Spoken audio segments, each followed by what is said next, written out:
good evening, and welcome back to another episode of the Absolutely Women's Football Show, the only place you'd want to be Wednesday at 8:30ish. Joining all of us talking all of the latest women's football news. Now, we thought, there's only one game to talk about this week. It's got to be quiet, right? Of course not. Of how wrong we were. This evening, we are going to be recapping the Women's FA Cup final, of course. People might have watched it. Presenting our Team Chaos End of Season Awards for the WSL and the Championship. Not the WSL 2, the Championship. We're going to be looking ahead and our predictions for the Champions League final and talking about something called World Sevens football, which as I speak, the final whistle has just gone for the final game of the day. So we will be talking through all of that.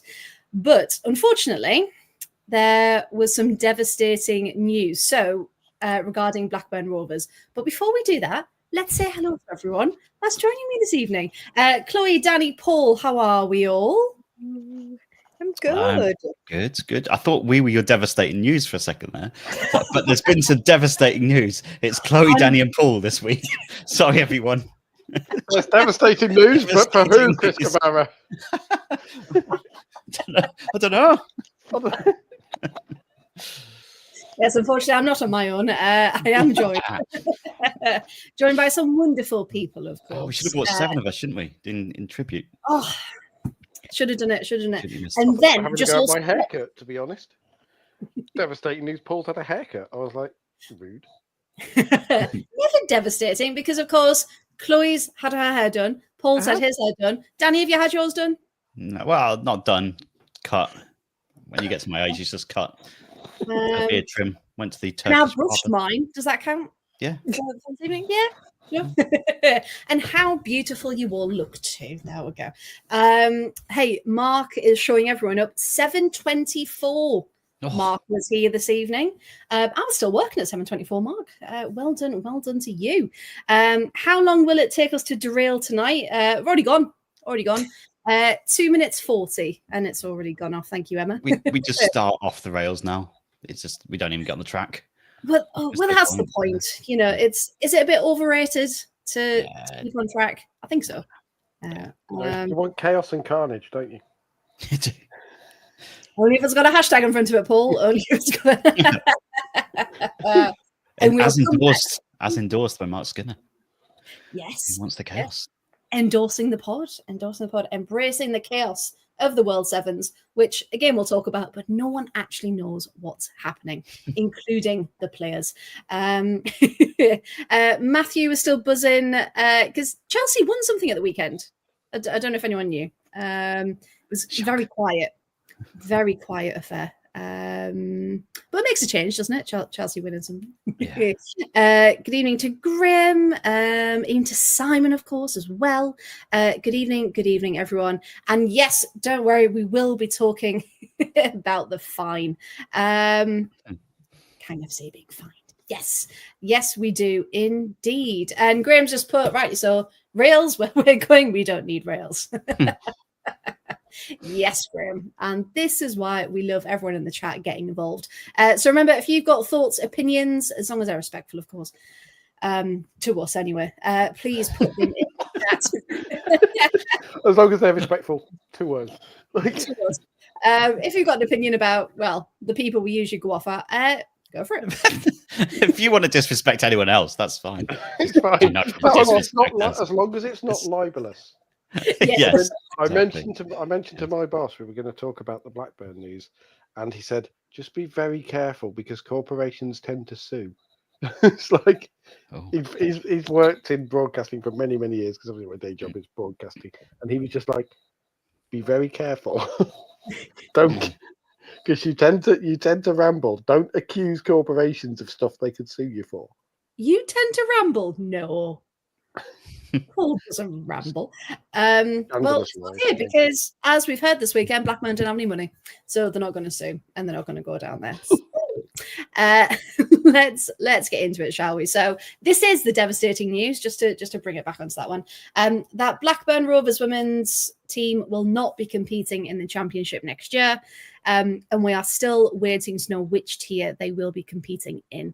So. Last week, if you were watching, we hope you were, we found out that actually the players were told over social media, text, a phone call, that this could be happening. And through our friend Tom Gary, we know the club weren't actually going to tell the players at all until it broke to the public. If it wasn't for staff stepping in and saying that's unacceptable, they need a heads up, they need a warning. So yeah, just horrendous all round. And I think Tom Gary said as well, it's another instance of the club not wanting to face the players and just letting them find out second and third hand at this point. In the statement released, I won't read through the full thing because it was a lot of waffle, to be honest. The club cite various reasons for this decision, including the rise in the minimum requirements for the club to be at Tier 2 standard. Things like more contact hours, having players that are full-time professionals, so proper full-time contracts, more full-time staff, and higher grade facilities. And they weren't something that could be met with the club's current infrastructure. Now, that just sounds like the basic levels of what you should be offering your women's team anyway. So, Danny, I'll come to you. When this was confirmed and then all the statements started coming out, what does that say about this club and how they feel about women's football? It says they don't care, essentially, doesn't it? I just felt so sorry for the players and the supporters that have been through this season and really put up a good fight to stay up. And we've been talking about them every week in terms of they've stayed above water, they've done enough. They've been fighting so hard on a couple of fronts just to stay afloat. So firstly, your heart goes out to all of them who are putting in so much and are inspiring younger generations in Blackburn to go and watch and to become future stars of their hometown club. And for that to all get ripped away, and I know they're saying they're going to be coming in, it'll be 2 tiers lower, won't it? I think that they come back at. It's just not the same, and to have all that hard work basically torn away, and they've been relegated not just once but twice. It's just horrendous. Like for the club, for the area, but mostly all for the club not communicating to their players. That's just, and that to me says a lot. How that they've not really communicated with how they were going to tell them after, or let the news break, let other people tell them that this was happening. And it's like, you're the owners of the football club. If you're the owner of a company, why, like, you're letting the news break and then find out that way? What is that supposed to do to people? It's just absolutely horrendous. I don't buy any of the excuses either that they're putting out. I just think they just don't care. Like, there's ways that you can move money, I'm assuming, in a football club, in terms of, they'll probably go out in the summer and buy a couple of players for the men's team. Surely you can move something around to make it look like there's an intent to fund the women's team as well. And I don't know the ins and outs of the finances of it, but surely there's a way, when you're as rich as some owners are, that this doesn't happen. And that you find a way, because if you can't find a way, it just says you don't care about it. And it's horrendous for, like I say, for all the fans. Like, I can't begin to think what they're going through. They'll probably go back and support them in Tier 4 because it's just what you do when you support a football club. It's just absolutely horrendous, and the owners just not gonna try not to say something libelous, but just horrendous management of the whole situation. And allegedly. And the statement to me just read like a load of excuses, really. Yeah, it was. And it's, as Graham might have said, statement translation, we have no money and don't care for the women. Exactly, allegedly. Good for the players and staff. You see all the messages from Alex Brooks, all of the players who've tweeted just to say, we fought for this club for as long as we've signed, and things haven't been great, and we know it hasn't been the best situation, but ultimately we came together because we love football, and this is what we wanted to do. And they are all well and good, as Matthew says, when they tweet like, oh, Kira Walsh, she's gone to the final and she was with us, and Ella Toon, look where she is. And it's saying, well, Stanway as well, wasn't she? I think George Stanway was there. And George Stanway was there. And you just think, you can see what a good support network can do, and where players are capable of going, and you're taking all of that away. Because Paul, one of the other things in the statement was we moved all the women's football matches to Ewood Park last season for the first time. There was no noticeable upturn in home attendances, resulting in the absence of the substantial matchday commercial revenue, and sponsorships required to support continued investment in Tier 2. Most WSL teams can't really afford to commit to the big stadiums full time. So why do you think they're putting that as a reason? Just because it's another excuse? Because it's a good excuse, and it's your fault. We did everything we could, which is crap because they didn't really advertise it. No, they did a bit, but they didn't really advertise it that much.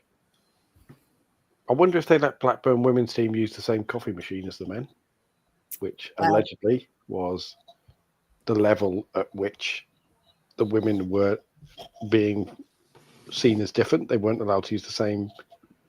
Presumably, they got like hot water and Nescafe instant, while the men's players got the Ghosto pads and your fancy Ninja coffee machine or whatever. But it's like, you opened up Ewood Park, which is a stadium that you own. It's not. It's okay if you are in the position like my own club, Coventry City, are, where they don't own the stadium and they have to pay rent and take on those costs as well. Yeah. Okay, if you're a Premier League team and if you open up a whole stadium, you have to also pay the police to do stuff and whatever else. Sorry, if you own Ewood Park, it's a sunk cost anyway, the maintenance, the staffing, everything else. And Ewood Park is a lovely old ground, but it's not a ground that's going to pull people who aren't Blackburn fans in either. Yeah. So, and you knew Blackburn Rovers women weren't spectacularly supported because, Bamber Bridge was half empty. And Bamber Bridge is 3 cow sheds and a paddock. And that was half empty. So you didn't really get behind it. You rolled out the women where necessary. We're having a day and you can meet the women's players as well as the men's players. But what really annoyed me was the fact that some Blackburn Rovers fans seized upon that and went, "Oh, it's a business, isn't it?" The contrast between the reaction of some Blackburn Rovers fans and the reaction of Wolves fans has been very noticeable. Yeah. And that's not to play down the Blackburn Rovers fans who have said it's disgraceful, because lots have, and the supporters group One Rovers and the supporters coalition as well have put a really, really powerful statement out. Yeah. Are you talking about the attendances there as well? It was before the Venkies came in, the men were getting 25,000 people through the door on a regular basis. I know that was in the Premier League, but it's been dropped off by about 10,000 since they came to the club. Should they then just relegate the men's team as well now for 2 divisions lower because they're not getting the attendances?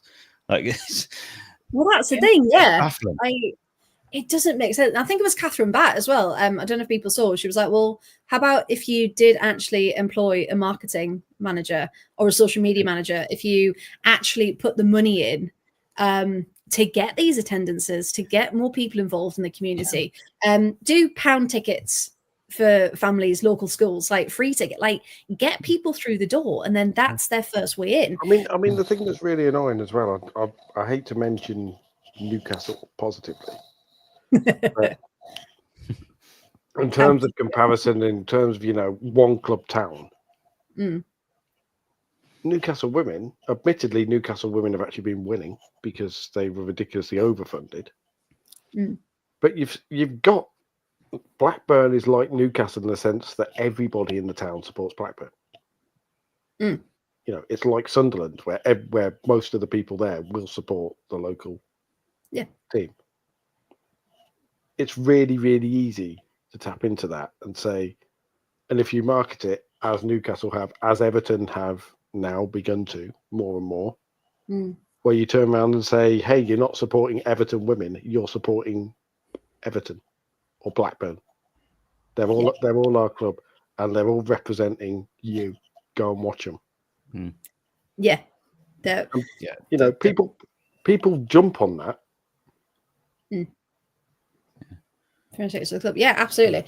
And to make it even more of a kick in the teeth, in the coalition statement, the supporters group, they said a decision made without empathy, integrity, or accountability in the same year our club marks its 150th anniversary. And this is how they do it. Yeah. I'm sorry, Danny, I cut you off because I just kept ranting. No, that's right. No, I was just going to talk about the fans thing as well, about them saying it is basically what you said, Paul. It's turning the blame on the fans. Like, if you're going to release a statement like this, you've got to try and understand and be empathetic about how it's going to impact and what kinds of people it's going to impact. As soon as you start talking about attendances, you're putting the blame on the fans, and that's not okay. That's not going to go down well at all. It's just like, you can't blame the fans and for it not going up despite you putting them in your big shiny stadium if you're not doing anything about it. And I know there's a supporters group from Blackburn as well who said we've been sending ideas to them, we've been sending ways that we could promote this and make it better. It's just fallen on deaf ears. And it's like, what Graham makes a point as well. Like you say, there are some clubs that might pretend that they're community clubs, and they get too big for their boots sometimes, or they say, "Oh yeah, we're all about this bunch of underdogs." Mentioning no names, Newcastle. Mentioning no names, London City. Except London City didn't have a tradition to start with.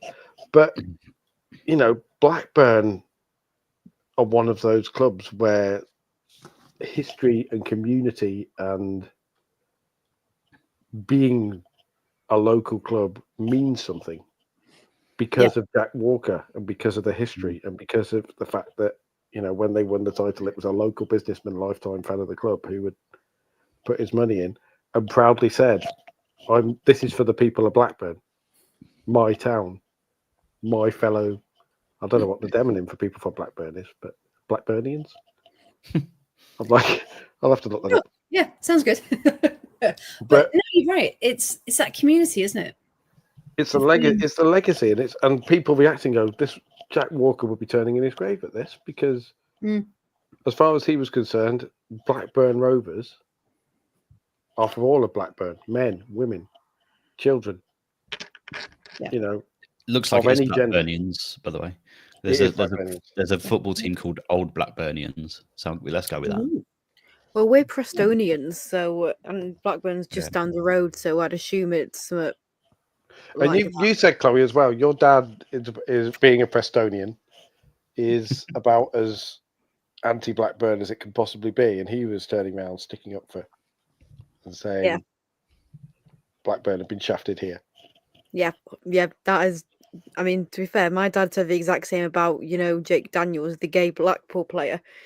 My dad said he shouldn't get abused for being gay just for playing for Blackpool, and he's.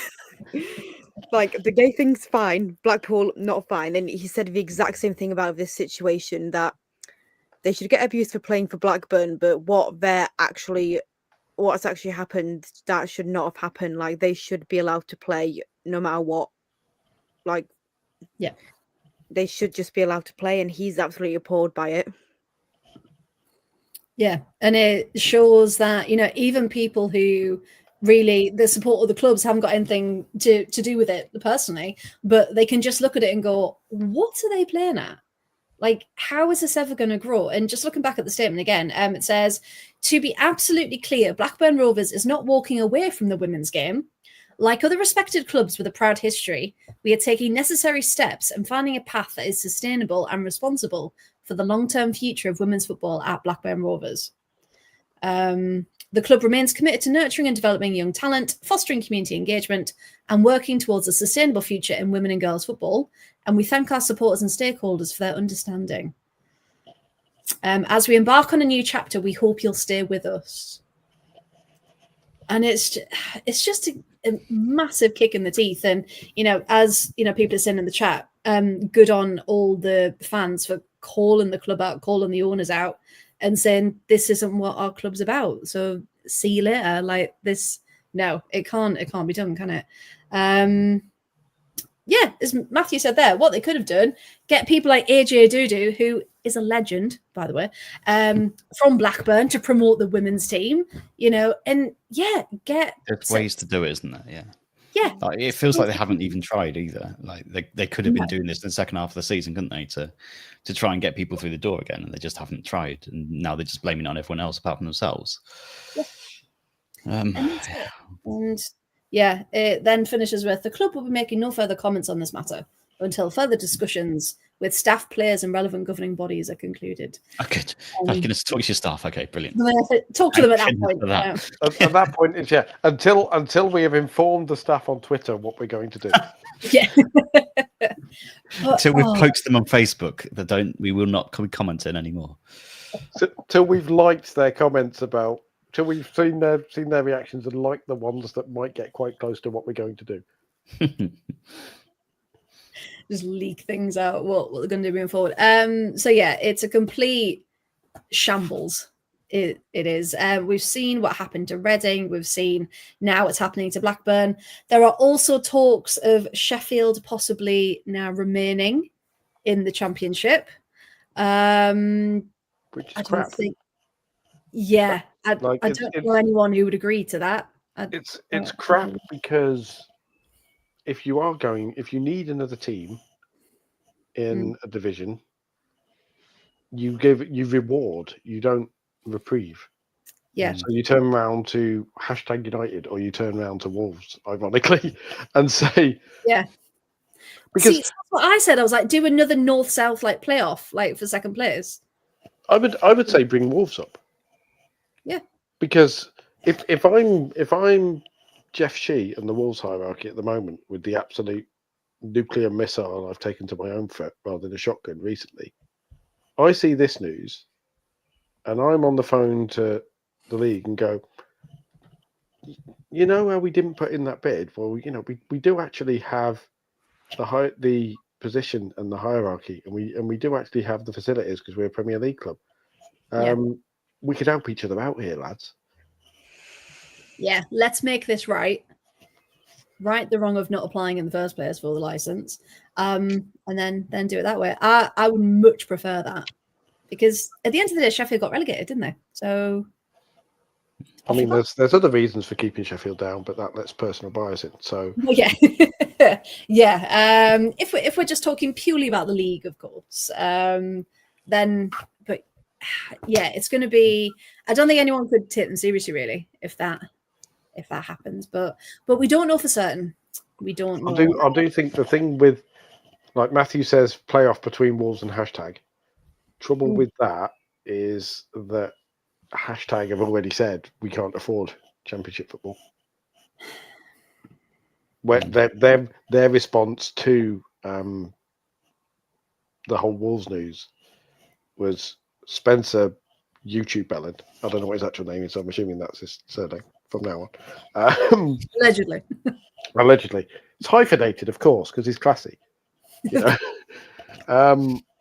He came up and basically said, we are a club that make a decent amount of money and we do our level best, but all of our income comes from our YouTube activities and we're not made of money.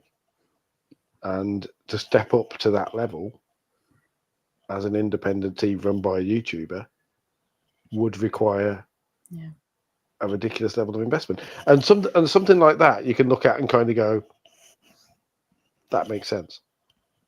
Yeah. No, if Blackburn say it, if Wolves say it, you turn around and go, sod off. If someone who you go, well, they're making decent money, but have they got £500,000? Yeah, because we looked at numbers last week, didn't we, about how much it would cost to run a championship team, and it's a fair amount of money if you're an independent, like you said. If you're someone who isn't a billionaire in charge. I mean, if you're brave enough, imagine the exposure. Imagine the potential. If you're #United with their several 100,000 followers, and you turn around and say, right, a YouTube football team are going to play in the second tier.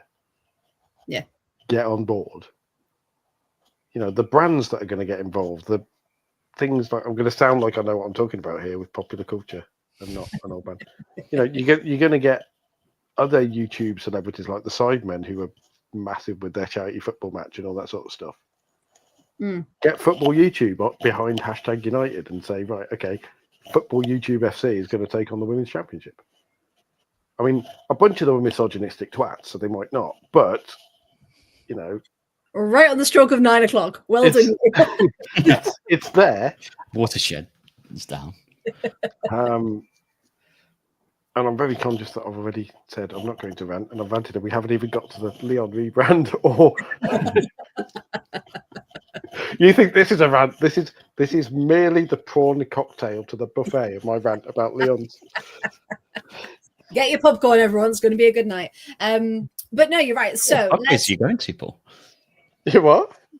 What sort of buffets are you going to with prawn cocktails? One's from the 70s. Yeah. they've got fondue as well.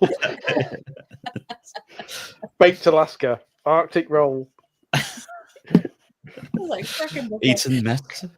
Eton mess. Maybe they still have them up north. You know, but they have parmos apparently as well. If you're really lucky. Do you remember the menu I sent you of all the parmos in my local takeaway from back home? Just 20 of them. It was great. Cheese board? I'm a Midlander. Cheese boards are posh. Honestly. Although we now have fancy cheddar. Black Bomber cheddar, which is very, very nice indeed, if slightly offensive. How did we start talking about cheese? Oh, it's a shout for reinstate Yeovil. Get that in there. Reinstate Yeovil. You know what? Release Roger. Oh, Simon's ready. Apparently only Rosie's posh enough for cheese boards. I'll have you know, I often have a camembert. Thank you very much. I have a baby bell of an evening. Sometimes I have exotic cheese like red Leicester. Crumbly Lancashire all the way. That is the best cheese. I have been nibbling on a cheese string before we press play. Wensleydale. Sorry, you can't. Wensleydale. You can't mention Wensleydale without doing it in a Wallace and Gromit accent. That was made in Preston. There you go. Wensleydale. Was it not made in Wensleydale? No, the person who created Wallace and Gromit was from Preston. So not that. There's a fun little fact. Can you imagine being lied to all these years? Wensleydale was not made. No, the cheese is, but the creator of it was Preston. Wensleydale cheese made in Preston. Look. Along with massively crap bus stations. Hey, I'll have you know, our bus station's legendary. How northern! How local! We got this Preston accent out. Hey. Don't diss our bus station. Right, you. Outside. It's a great place. No, it's like Preston train station is the coldest place on earth. Like, if you've ever been to a train station. No. Is it actually? If you've ever been to Boundary Park of Oldham, you'll disagree. That is incredibly cold. Coldest football stadium in the league. Stoke's quite cold as well, whatever that's called these days. I'm just going to say Bescott on a Wednesday night in December. No, not one. No. See, I was going like when I went to Goodison or Walton because it's like by the river. Freezing. Like, just waving at someone. There we go.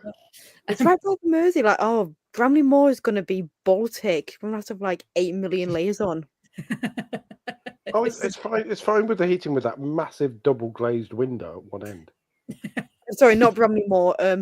Hill Dicky Dickinson. The Dick Stadium. The Dicky Dock. The Big Dick. That's what they're going to call it. We're going to be known as the Dick Stadium. Everton versus them. Welcome to the Merseyside derby at the Big Dick, and for once we're not talking about Mark. No, too easy. Liverpool will be facing some stiff competition this afternoon. Hey, if our women play there, you won't be saying that.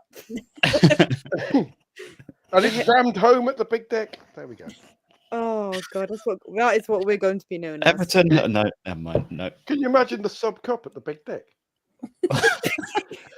The Hill Dickinson is our new stadium, not Bramley-Moore, Hill Dickinson, and I hate it. But that's going to be is that a law firm or something, isn't it? Yeah, it's going to be freezing there because that's literally right by the river. Driven Maisie. And I would just like to say, good evening to Sean, who's just joined us. Just in time for Big Dick and sub cups. We did start off talking about football, and then we derailed even further. We're now in a ditch. I feel like we could have a highlight compilation of the entire season of Freya, just saying, please get them to move on. Matthew was now begging us to please leave this topic alone. Pitoggery is cold. Of the innuendos. So don't worry, we'll be moving on. We're moving on. So we but see, best got. It is the best got. That's the coldest. There we go. 2 against all of you. So we will just leave it there. But for Blackburn, our hearts go out to the staff, the players who knew nothing about this terrible situation, and we hope that something is resolved. And if the players do want to essentially leave, because no one will blame them at this point, that other championship clubs, etc., because there's a lot of talent in that team. They just need the right support system behind them. So we'll keep up to date with any other news bits that come out from Blackburn there. Let's go on to something funny then. We're going on to London City Lionesses, who were fined £15,000 earlier. I don't know if people saw this, for approaching a Southampton player on social media without her club's permission. Initially, they weren't willing to spend the money, and then they were willing to pay around £150,000. So this was in the last transfer window. The player hasn't been named, although I'd love to know who it was. And because they were willing to spend £150,000, that's why they've been fined £15,000. So it's all linked somewhere. Bit naughty from London City. But as we all said, Michelle Kang probably went, okay, I'll do it again. You by her. Yeah. Social media person, go. Yes. Yeah, so apparently I spend that on cheese. They've got a charcuterie board worth more than that. Yeah, so apparently the story was they'd tried to email the club. The club said, we're not open to talking about this. And then they messaged her on social media anyway, which you're not allowed to do. And clubs should know this. Naughty Kang. Sit in the corner, Kang. Naughty Kang. And she's been even naughtier because, Paul, we're handing over to you, because there's also been a bit of a rebrand in France. Now, we just want to say Lyon is named after the place Lyon. However, Paul and your French, what have they tried to now do? Because this rebrand has had a bit of a backlash from fans, hasn't it? Because they're American and they're stupid, when it comes to rebrands, at least. Your mileage on Americans and rebrands may vary. Please don't shoot me, Michelle. So there's a black van pulled up outside. If I disappear, no. What they've done is they have taken Olympique Lyonnais, which literally is the Olympic club of the people of Lyon, because the demonym for people from Lyon, like Blackburnians, is Lyonnais. And they have decided that, Lyon sounds a bit like the French word for lion, which is also Lyon, or in the feminine version, because you have to put a bit more on it, and it's got things Lyon. So what they've decided to do, because they're idiots, is go the Olympique Lyon Lions, but spelt the Lions like the place name. And yeah, this is really, really stupid, because, firstly, it looks embarrassing. It's like calling a team the Sunderlands. You know, the Arsenals with an E. Neville. just rolls off the tongue. Neville Devils. He's named after his dad. No, like, and the stupid thing is, I'm assuming Michelle Kang speaks French because she's presumably an incredibly educated lady. So she would have known that in French, because it's a gendered language, how you say something can also indicate the gender. So she could have literally just changed them to Olympique Lyonnais. Yeah. Which would have kept the name and the history, but made it very clear it's the women's team. And I'll just in case people haven't seen it, it looks like this. I have read the bump in French about this rebrand. So yeah. Yeah, so as we can see, it's Lyon. I mean, even that lion looks shocked that that lion's going, no, get out, stop it. You cannot bring me to your house. That looks Did you just call me? That lion looks like it's just gone backwards into the Hill Dickinson Stadium, doesn't it? What do you mean you've changed my name? It's essentially what I'm saying. And they look shocked. And there was then, of course, the comment of, is everyone just going to be a lioness now? Yeah. Just everyone is the lionesses. And it just, so everyone's now saying she's behind the WSL rebrand as well. But the thing that makes me laugh about that, supposedly the point behind it is lion for Lions and, lionesses and feminine lionesses and all sorts of silliness. But the way it sweeps across and there's weird intersecting lines. Yeah. They've made up, obviously after the fact, because they're like, we have to justify this Canva-ass 15-minute crap.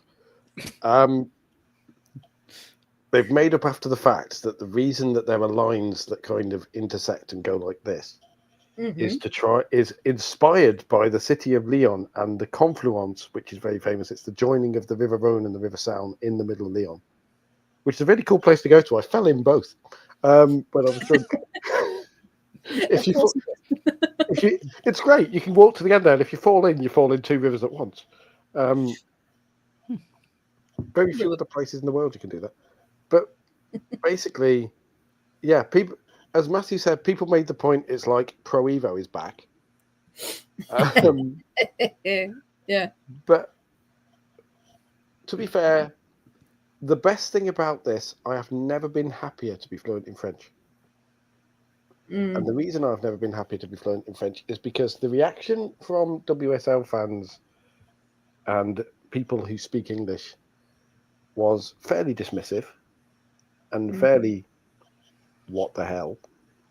Yeah. The reaction from Lyon fans, and now I am glad it's after 9 o'clock because there were going to be some rude words, kids.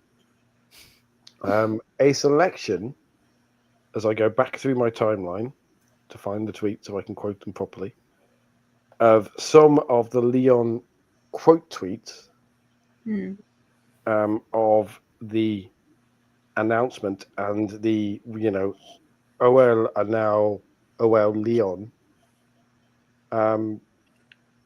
Amongst the quote tweets were, "Can you fucking stolen our club?" was the first one that came up. So nice and gentle. Okay. Nice and gentle. Shameful, a disgrace to our club and city. OL Feminine died today. This is a new club. And probably my favourite one, which was very kind of concise, but got its point across. Name, Kent. Shit. Logo, shit. I thought you were going to say Kent. Yeah.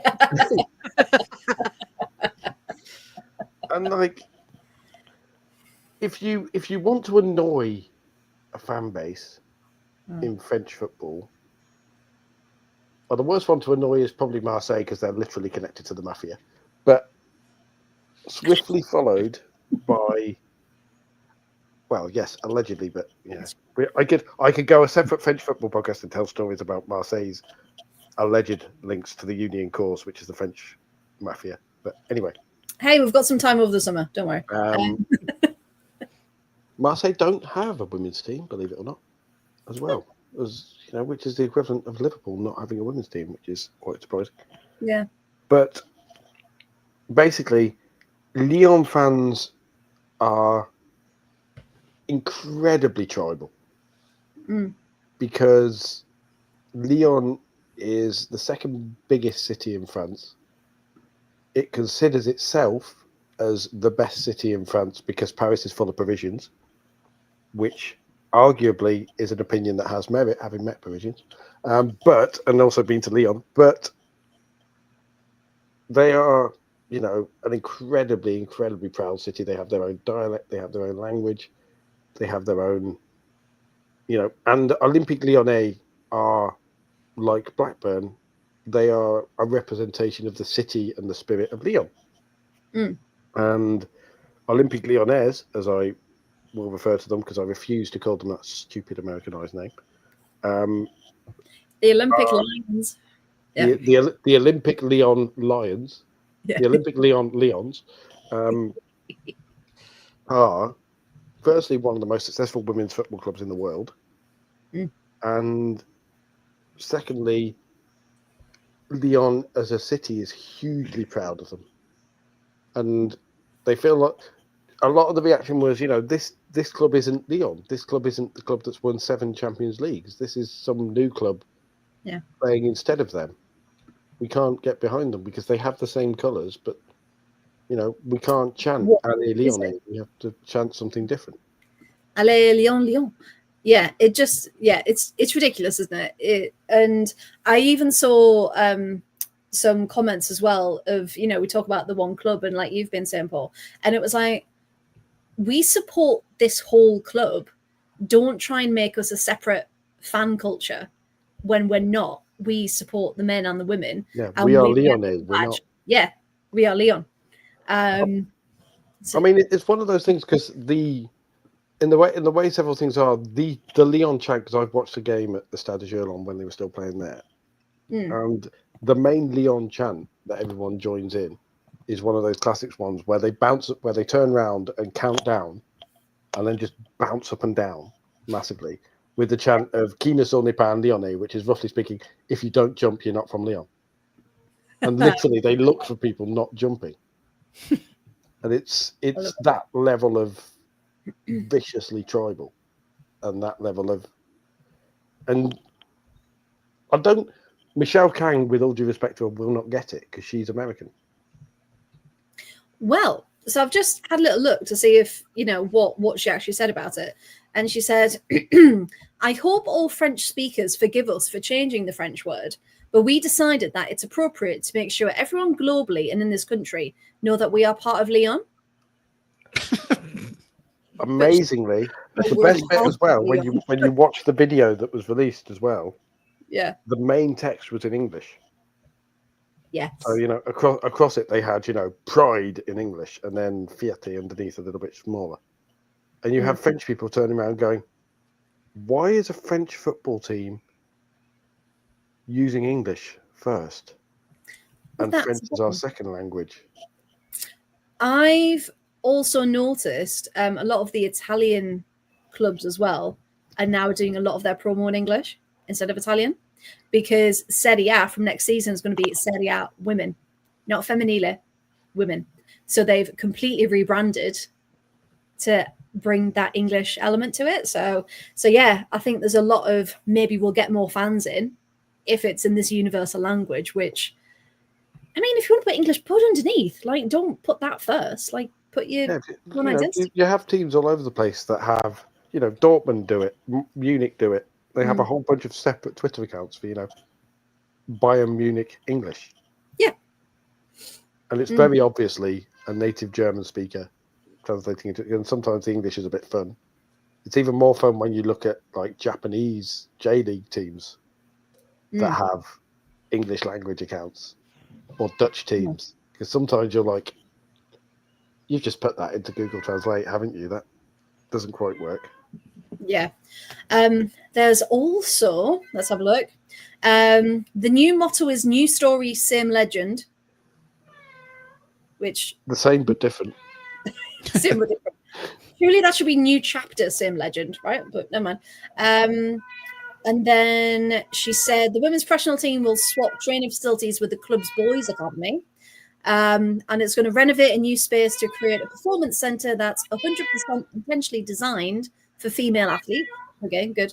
And moving forward, they're going to play all of their games at the main Groupama Stadium. That's not going to go well because the Groupama Stadium holds 70,000 people. And she says, one of the most surprising things when I first came here, the best team in the world, I was surprised they were playing the majority of their games at a training centre, which is unfitting. We want our fans to be part of our journey, part of our community, and you can't achieve fan engagement by constantly switching back and forth. I mean, there's also the issue that Lyon's new stadium is crap. Well, it's not. But fans don't like it because it's not in Lyon. It's your classic stop just outside the city. Not within it. They could play at the Stade de Gerland. They could do what Everton have done and say to their women's team, right, we'll play at our ancestral home. Yeah. Because Lyon Rugby still play there, so they can turn around and share it. Huh. You're not telling me Kang can turn around and say, can we use the Stade de Gerland on Saturdays? Yeah, and then let's move forward. Apparently, she's soon closing on the purchase of a fourth team. Uh-oh. Dun, dun, dun. Another Lioness squad.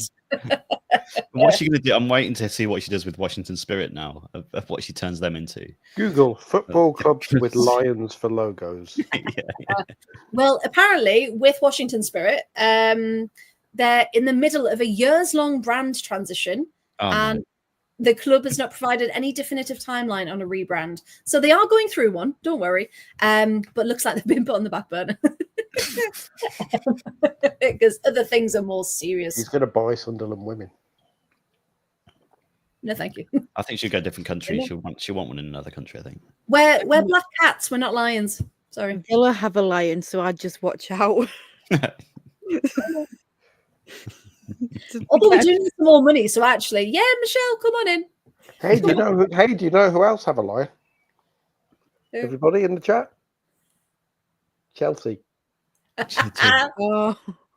Could you imagine? Is this an evil grin? Yes, this is an evil grin.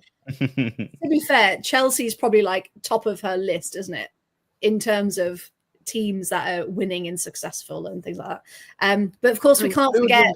Valued at 245 million quid, which might, so she might have to dig into the piggy bank and take half of it out.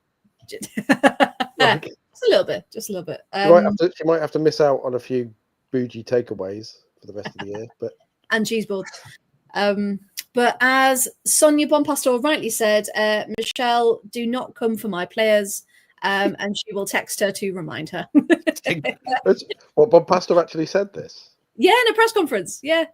She was asked about London City coming into the league, and she was like, yes, they're doing really well, but Michelle, stay away from my players.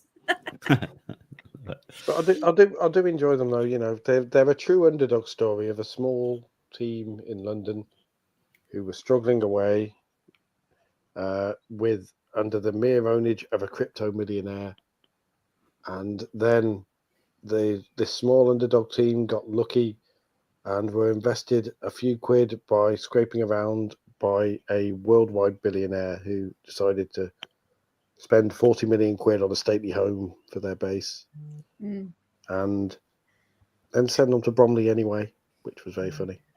It's just your casual tale of rags to riches, isn't it? It is. And in the same press conference, I forgot about that. Thank you, Matthew. She also said, take them from Arsenal, Man United, Man City. Take them from there. Don't take them from me. I love how you're trying to do a French accent as well. It was Sonia's voice. It was a gentle French accent. Sonia's is quite thick, isn't it? So I'll never do it properly. It is very, very strong indeed. It's really, really strong. So yeah, I just thought just a gentle French accent would work. Okay, now leaving that to one side then. So yes, Olympique Lyon is now a thing and everyone is not happy about it. But we're going to end the news on some good news. Have we seen this year's Ballon d'Or will actually have female equivalents for all of its awards? Woohoo! Many, many years too late, but we've finally got them. So in 2025, later this year, I think it's going to be in September. It's also not in a women's international window this time around as well. So we're going to have, of course, the men's and women's Ballon d'Or, as always. The men's and women's Copper Trophy, which is the best young player. The Yashin Trophy for best goalkeeper, men's and women's. The Gerd Müller Trophy for the top scorer for men and women. And the Johan Cruyff Trophy as well for the best coach in club national team. For both men and women, and again, Club of the Year, men's and women's as well. I'd love to know what women's football equivalents they're going to come up with names for those. I mean, they're probably not. They're probably just going to, this is the women's one. There you go. The Phil Neville Trophy. There's a good ring to it. Can we just congratulate Graham, by the way, who decided to actually go above and beyond with a Photoshop of Phil Neville suited? Yes, yeah. That was excellent. I did enjoy that. Well, we all know who will deserve the award, but won't get the award. Yes, it is true. Our Briar, our court. Everybody. Oh, Brian. Hey, stay tuned. We've got some awards coming up. Don't you worry. Real awards. We might take some silverware to the big dick. That's just what it's getting called from now on. I know. Oh, As soon as he announced it, I knew that this is what's going to happen. It's just, I like probably more dog. Graham asked a very important question. Is it now the Ballon d'Ors? See, technically that is Golden Ball of Bears, which is a completely different podcast.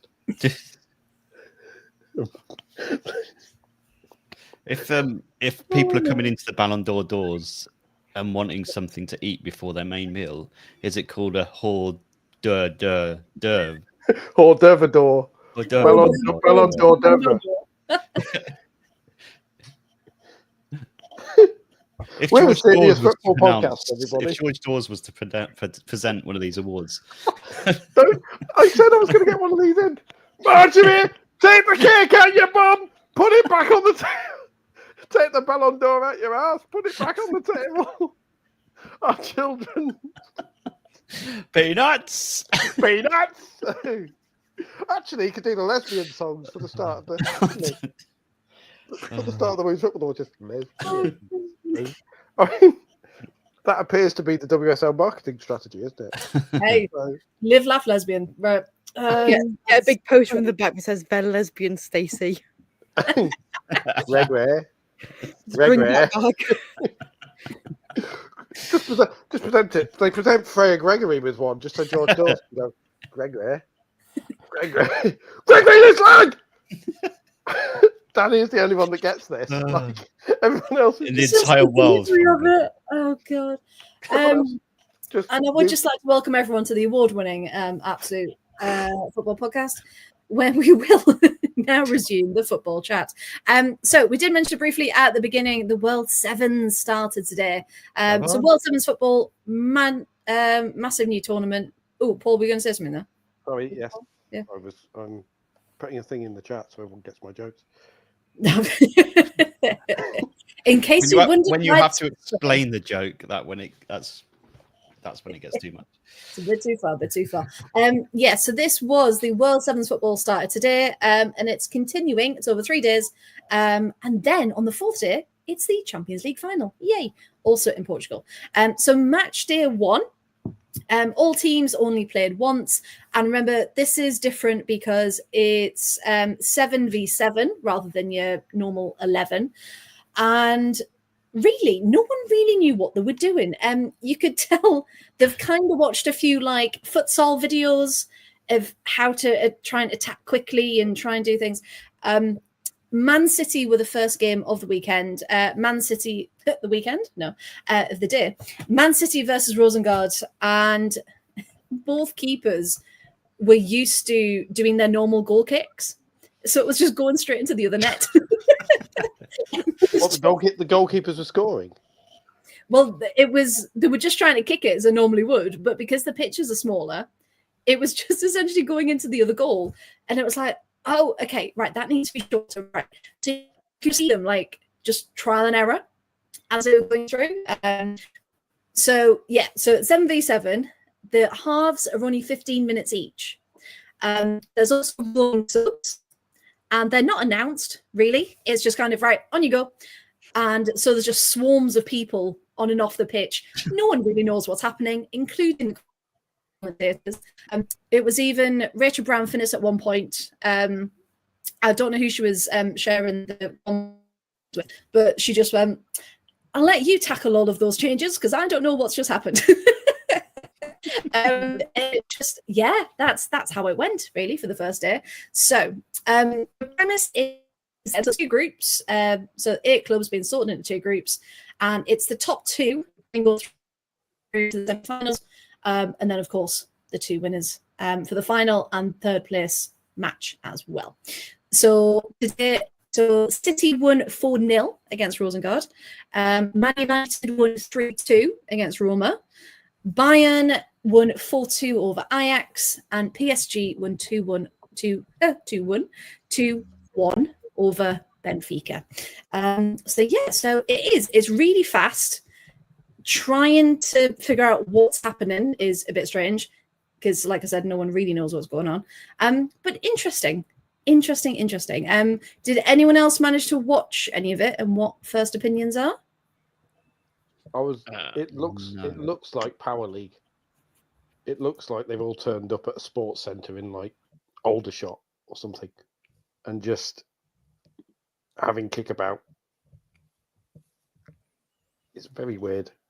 Yeah, I watched a little bit of it, but it was a bit like what Paul just said. It was just a little bit like nobody knew what was happening, and just a little bit like slow, stop-starty. But no offside though. That's a bit risky, isn't it? Like Stina Blackstenius would have an absolute field day with the no offside. Well, Tony's straight in with Stina Blackstenius not playing in a game where there's no an offside rule is an atrocity. Well, the only thing was, of course, the only people who couldn't take part were the Champions League finalists, of course, with them playing. Right, okay. Am I lagging and sounded like a robot? You were a little bit laggy, Thatcher, for a little bit, but I think it's all right now. But am I okay now? Okay. Well, just keep us updated. As you know, it's a live podcast, everyone. Probably, I don't know. To be honest, I don't know. Just let us know, and I can repeat it. We mentioned Kang's name, and it's all falling apart. Just coming to get us. Yeah. I've just seen a clip that's just come up as I've refreshed Twitter, and someone got given a yellow card for taking their shirt off and scoring. I've just sent it. It's just come up on my feed as well. I've just sent it because I found it hilarious. And she blows a kiss at the ref as she receives a yellow card. I've literally just sent it, and because I found it hilarious, and I'm like, you go, girl. That's brilliant. Tony saying, was it Tuva Hansen? Might have been. Yes, it was. Yes, there we go. Yeah, just absolutely loving life. Absolutely loving life. So yeah, it's a strange one. Lots of near misses on the goals because people are still trying to figure out how small the pitch is and how you can actually. Yeah, it's making like world-class players look average. And it's very interesting. It's really, really good. Leader looked completely lost. Danny got there before I did with the no wonder Skinner's winning. Making world-class players seem average since 2020. Hey, he was in the t-shirt earlier. Just feeling the Portuguese heat. Got the old tats out. He's having a great time, isn't he, Skinner? He's loving it. Couldn't get out there fast enough, could he? He's like, yeah, we'll do it. And of course, remember, there is a $5 million prize fund for the winner as well. Which is So mental, considering the Champions League winners get what, 1.2 million, is it? And a Kit Kat, I think. Yeah. And a Oh, Kit Kat, Kit right? Kat. Yeah, I love how Carolyn. I didn't actually see it, but Tony saying Carolyn just apparently said, "Yeah, we're here for the money." Oh, I love that. I love that. Yeah, because she scored a brace, I believe. But yeah, they're trying to make it very American, and when they score, like all of the like the smoke cannons are shooting up, and it's very. And then they get announced on the pitch, player by player. Oh God, What Ella do Toon they was come out? loving That's it. right. Do they run out like one at a time? Yeah. Yeah. Nice. Did you see One the at a video time. of Ella Toon? Like Ella Toon, they announced her and she was just running out. Like she absolutely loved it. It was The United players were a bit like, "What is this? This is All I'm saying, fantasy land." having had experience of playing in an ice hockey game where you get individually announced onto the pitch, it is the most ego massaging thing you could possibly do. Like if you're stood there, so even for professional athletes, I bet it's massaging. But for me, he's some bloke from Coventry to have the full. And now wearing number 29, skating onto the ice, and they give you the full name thing. Wow. And you feel 15 feet tall. You're like, so I can imagine Ella Toon running on, and now Queen of the Eyelashes, like, just really properly giving it stacks, giving them nicknames as well. Oh, I can imagine. So I had to do it on. I had to watch it on mute because I was working. And he just saw them being like, "Yes, go on!" Like clapping themselves as they were coming out. Have to say though, I was trying to look for the cabanas that they were charging prices for.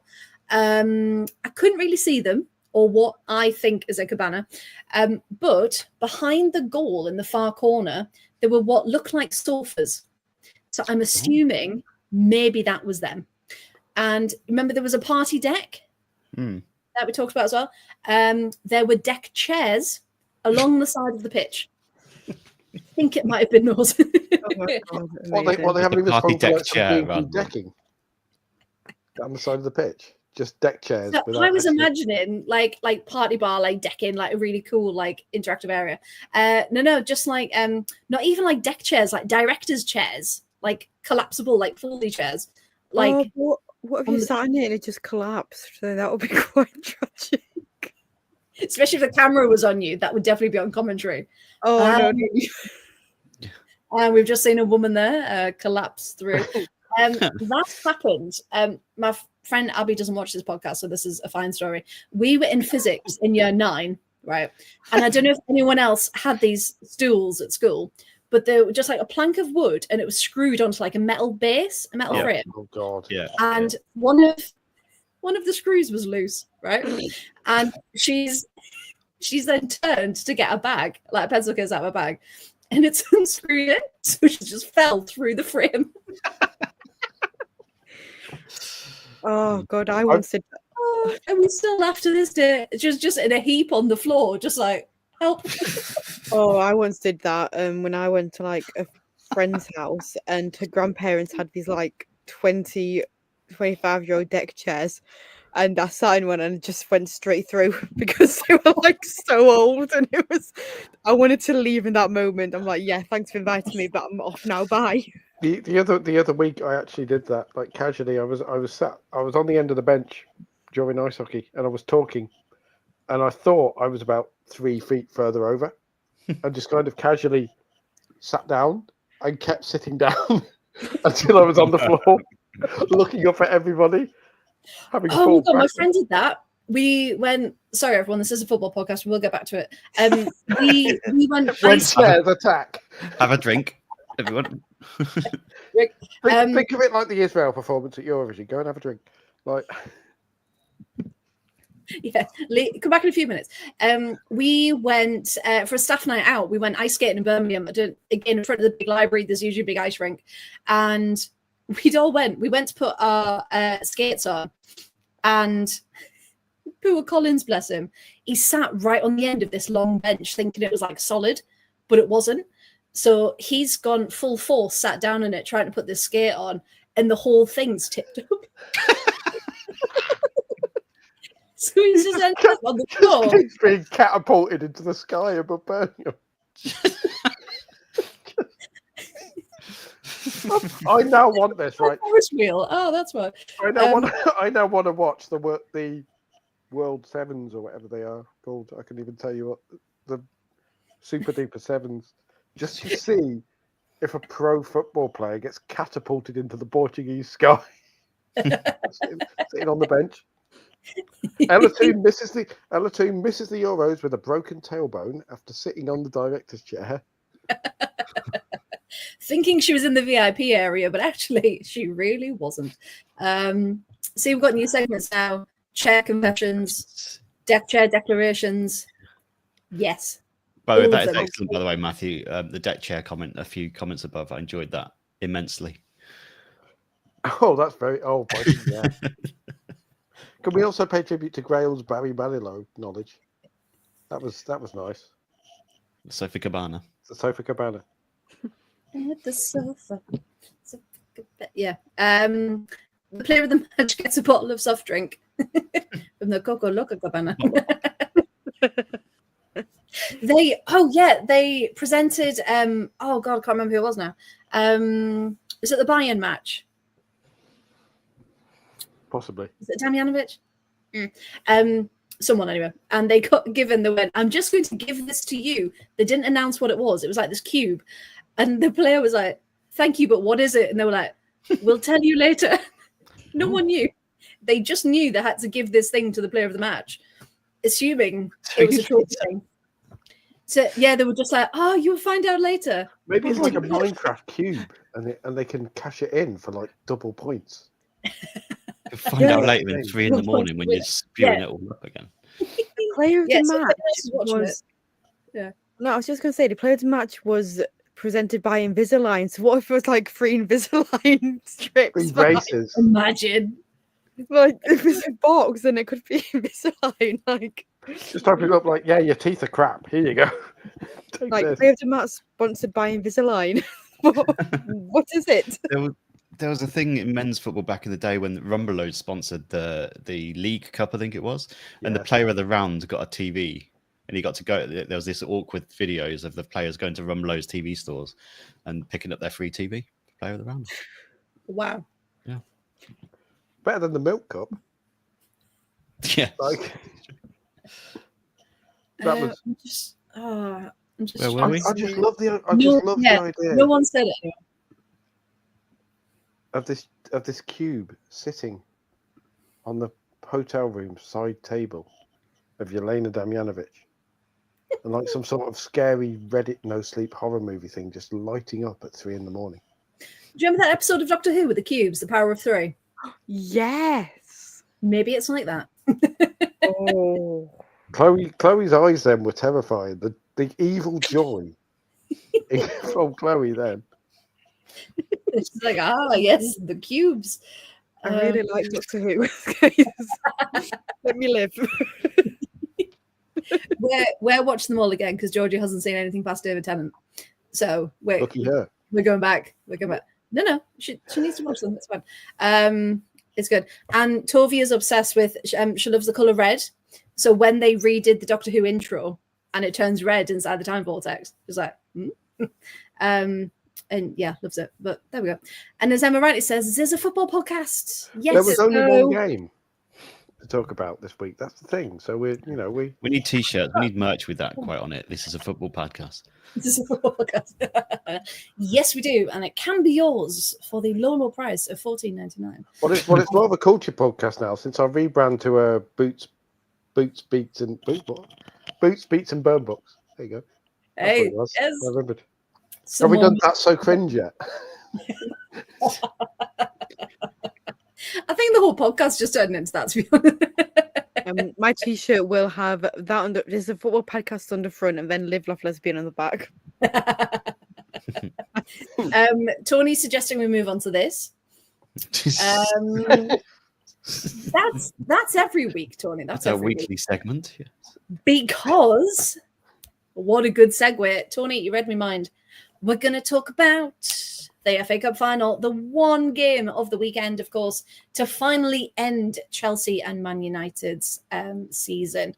And Chelsea came out on top. They've done it. They've done the domestic treble, which I know Matthew was really excited about earlier in the chat. Now, Danny, you were there. I was. Our roving reporter. Talk us through the day. What did you make of this game? Firstly, the day was incredible. Like, to be there, to be part of the atmosphere, and to be around about. As a neutral, it's always quite fun as well to go to something like this, because you're not. I wanted Chelsea to win because of Skinner, but you know, on the whole, we were all kind of there for the day, which was nice. It was really good. Just a cracking atmosphere outside the ground. £56 for some a bunch of fish and chips outside the stadium, but we'll move on from that. £6. But like, we got like, hold on, that wasn't ticket price. That was for the fish and chips. That to be fair, I think the fish and chips probably cost us more than the tickets did as a family, which is nuts. But we were at that point when, especially when you got 3 kids with you, like we must feed them, or else they will go feral. But no, what a great day it was. Really, really good. Really enjoyed the atmosphere. Unfortunately, we did get in just in time for Ollie Murs starting his set. We were trying to time. Go on, Ollie.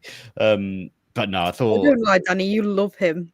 I mean, to be fair, it was probably what the audience. It got people up for it. It was fine, right? It was, you know, it was no Linkin Park, but it was pretty much what the audience wanted, and it got everyone in the mood. So it was what it was. And he only did 2 songs.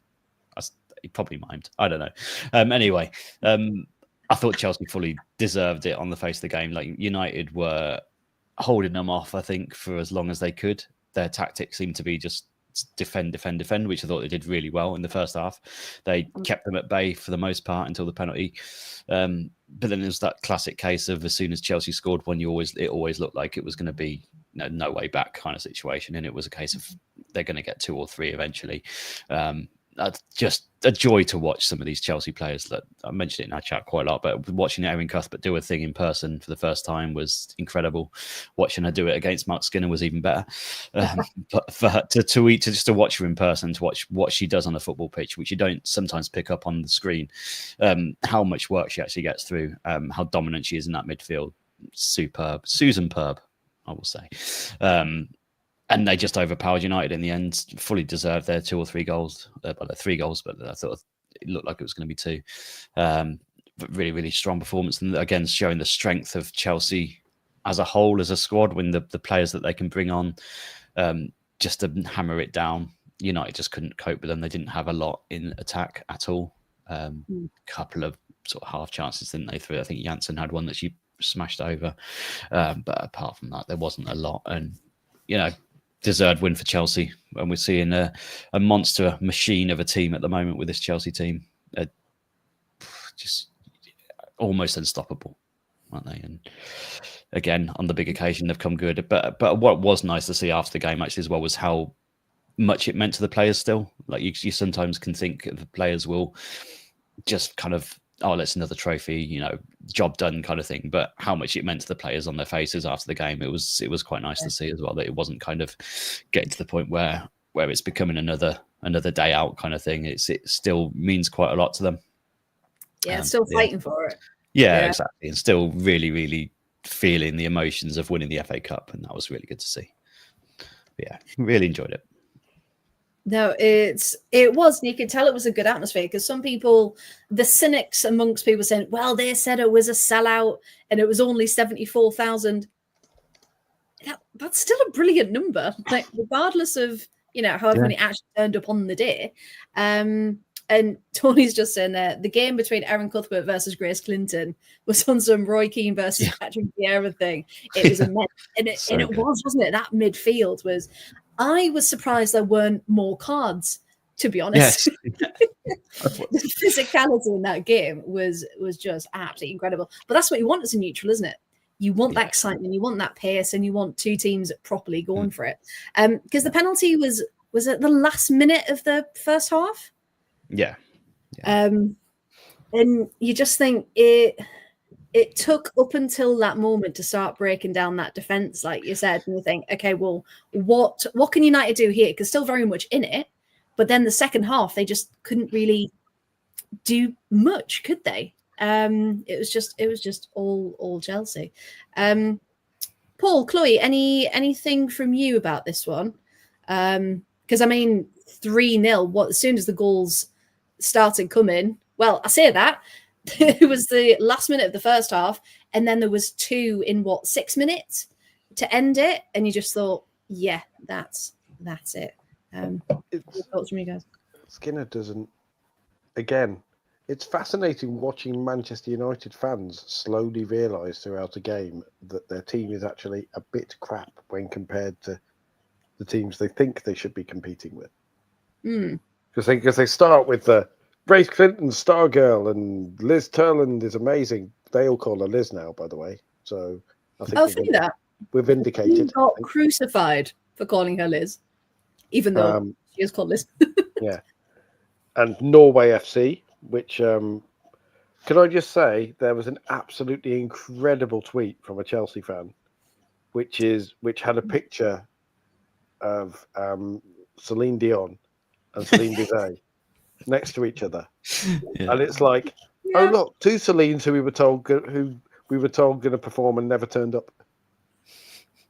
And I was just like, I did see that. That is at the risk of sounding very Nicky Doucet. That is so fetch. That is so women's football. That made going in the happen, girls. You know? It did. It made fetch happen. Because the interesting, and I was just about to say there what Tony said about the tactics and the substitutions. Ella Toone started on the bench. And you just think, when you turn up to a final, surely you want all of your players that can make a difference, make an impact on the pitch from the start, surely, right, Paul? I mean, if Skinner was going to do that, he'd start Rachel Williams, wouldn't he? Because we all know that Rachel Williams. Hey, she came on. What have you seen the big contract announcement? By the way, is Mark Skinner afterwards saying that they're already working on keeping 38-year-old Rachel Williams. Yep. For next season, because she's like special teams in the NFL, and she does a very specific job. And at that point, as a proud fan of NFL, I realised Mark Skinner has never seen an NFL game in his life. Or if he has, he's completely missed the point of it. Because special teams are important in NFL games, and they're very much meant to do a very specific job. But if you rely on them to win games, you're an idiot. Yeah. Because at that point when she came on, there was still 1-0 down. It was still everything's great glass moment, wasn't it? Great glass in case of emergency. Yeah. Well, that's what the commentator said. That's what they said on the commentary. They were like, "Oh, he's broken the in case of emergency Rachel Williams glass." I love how they're openly nicking our Mark Skinner's cheat code level. I know. How dare they indeed. So yeah, it was just a bizarre turn of events. Did you see his justification for leaving Ella Toone on the bench as well? Was it something about her making an impact in the second half or something? It was something along the lines of. I'm now googling it to try and find it. Yeah, and you can just hear it in that slightly nasal, whiny voice he has, can't you? So just put it in that voice. Imagine I'm wearing a polo neck and trying to sound far more intelligent than I actually am. It wasn't personal. It was about the right opportunity to change the game. I thought Tony could do that in the second half. It was more about game plan. It's very difficult to go toe-to-toe with Chelsea, especially in the final. Didn't know he was Welsh. How dare you? That was brilliant. But yeah, it's very difficult to play toe-to-toe with Chelsea. So the way I will do it is leave out my best creative player. But also, it's that know-how of playing at Wembley, right, as well. The amount of times that Ella's played at Wembley and the big occasions. She's been right at the very top in that stadium. Yeah. Makes no sense to me at all. And she's just on the bench. Tony's put there. So our friend Barry and All for United Women said it the best. Mark Skinner subs on Rachel Williams as a serious sub to try and win them the game. But Sonia was like, Giro, Sieka, Yana, yeah, come on, 92nd minute, time waste. Let's all have a couple of minutes. Give yourselves a kick about. Give yourselves a kick about at the end of the game. Have the experience of playing at Wembley again. Yeah, For let's share it about. It's like when the manager puts his kid on at the end of the game. Yeah. You can't play, except obviously these three can very much play. But it's just like, okay, we've won the game now. Just kind of go on and have a bit of fun for 3 minutes. Yeah. And Myra Ramirez did such a fantastic job in that first half. Because you've got Millie Turner, My Letitia, who we know can put up such a strong physical fight. And she was doing it brilliantly. Unfortunately, didn't get the reward of a goal for her trouble, but she did so well tiring them out, didn't she? And running them around. That's the politest way of saying a pair of dirty sod centre backs who like to beat up opposition centre forwards and get away with it. Yeah, they're not doing that to Ramirez, are they? No, no, they're absolutely not. I thought Sandy Baltimore was superb, by the way, as well. Signing of the season, just constantly. I think another one. We'll talk about underrated players again, and you probably can't put a lot of Chelsea players in there, but it feels like she's not being mentioned as much as other players potentially this season. But so consistent and just outstanding on that big occasion. Nothing got to her on Sunday. Didn't feel it at all. I do think Chelsea fans, when you watch Chelsea fans on Twitter talk about Sunday Baltimore, I think we talk and we're quick enough to tear into fans unfairly criticising players and having favourites. The way many Chelsea fans talk about Sunday Baltimore clearly shows that as a fan base, they appreciate her and are aware of what she brings. Yeah, 100%. And of course, it was Kat Macario scoring first appearance at Wembley. And you just think it's the players like that who, again, I think Kat Macario, for all she does, again, isn't really getting talked about as much as some of the others. So you just think moments like that, that's what kind of these games are all about, aren't they? Danny, were you going to say something there? No, I was just going to say on a completely different note, Jim Radcliffe not being in attendance, just disgraceful, honestly. He was apparently at the men's game on Friday, which I believe was in London. Stamford Bridge. Bridge. Just it's unbelievable at this point. Come on. Did anyone see Chloe's disappointed face? Yeah, just glasses rising, whatever else. You know what? I dread being Brian Sorensen if Everton lose next season, because in the press conference, Chloe just doing that. Imagine. Yeah. I'm not angry. Disappointed. What did you think of the game, Chloe? Well, you could have won. That was my face when he blatantly lied to my face about the women moving to Goodison Park. When I asked him about it, that was my face. Just went. Also, while we're talking about disgraceful stuff and not caring about women's football, obviously Jim Radcliffe being a muppet because he's owned Man United for has had a controlling interest in Man United for nearly 2 years and couldn't be asked to turn up at Wembley when he was in London. Alexis Ohanian and Serena Williams, 5 days after sticking their investment in, are already at Wembley. I'm assuming that was again arranged beforehand, but still, it shows commitment that they're willing to literally fly across an ocean 5 days after having the money announced. And then you had Everton men saying goodbye to Goodison Park, and it was all very emotional and everything. But a lot of the talk of people going, "Oh, goodbye Goodison, that's it." It's like, well, no, it isn't really, is it? And credit to Everton, they've done the thing now where I don't know whether they brought Brian Sorensen out at the farewell, but they definitely had a thing where they interviewed him and said, the legacy of Goodison and Everton is being passed on to you and the girls. What are you going to do? And he made a lovely speech about it. Yeah, so they had Megan Finnegan in the beginning of the build-up talking about it, and how she and her recovery and how it's going well, and hopefully she's on track for being at the first game. She might miss pre-season, but that's fine. Who cares about pre-season, really? But the first actual game, she hopefully should be back. And then afterwards, when they were doing the whole goodbyes, they did speak to Brian and the whole squad. So our court was there, Heather Payne, or window, as we like to call it now. We're all there talking about it, and he's so excited. His little face every time someone mentions it. I love that man far too much. He's the best, and he's just so excited, and I'm so excited, and love him. And that's it. That's the pod. Can we just point out, by the way, speaking of Man United, Spurs have won something. So, look out for meteors. What? Yeah. What the? 1-0 in the Europa League final against United. Because, again, I was looking through to see more Sevens moments because the commentary was awful as well. Well, it averaged around finished, didn't it? So, only on one of the games. There were some other awful ones as well. I've just seen someone go, all of them were shit. Hashtag MUFC. And I'm like, oh, what's happening? Yeah, I lost 1-0 to Spurs. First time, 17 years they've won something? Yeah. Postecoglou in his second season.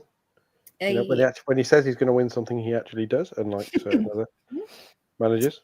17 years. First trophy of 17. I mean, that's got to mean such an incredible amount. Like, I know what's that like, Danny? 17 years. I wouldn't know being a Coventry City fan. Just 17 long years. What's it 17. Like, Ray? 17 years without a trophy as an Everton fan? It's horrible. Hey, we're winning everything next year, so I don't know what you're all on about. What is one of these trophy things you speak of? Yeah, you see it on telly all the time. And Everton are going to win everything next year. We're winning the league. We're winning the Sub Cup. We're getting Champions League. We're gonna get. We're moving to Goodison Park. We're gonna get absolutely everything now. Just watch this. I love living in the land of Delulu. Watch this space. In answer to your question, by the way, Nessie, no, you haven't missed the phone because we haven't even got onto the award yet. I know. Wait, last thing, I promise, last thing. So yes, anything else from the FA Cup final, which was Chelsea 3, United 0, that we haven't discussed, anyone? That Lucy Bronze has now won 3 domestic trebles in 3 different countries, which is quite a good start. And all of that without being able to defend. How dare you?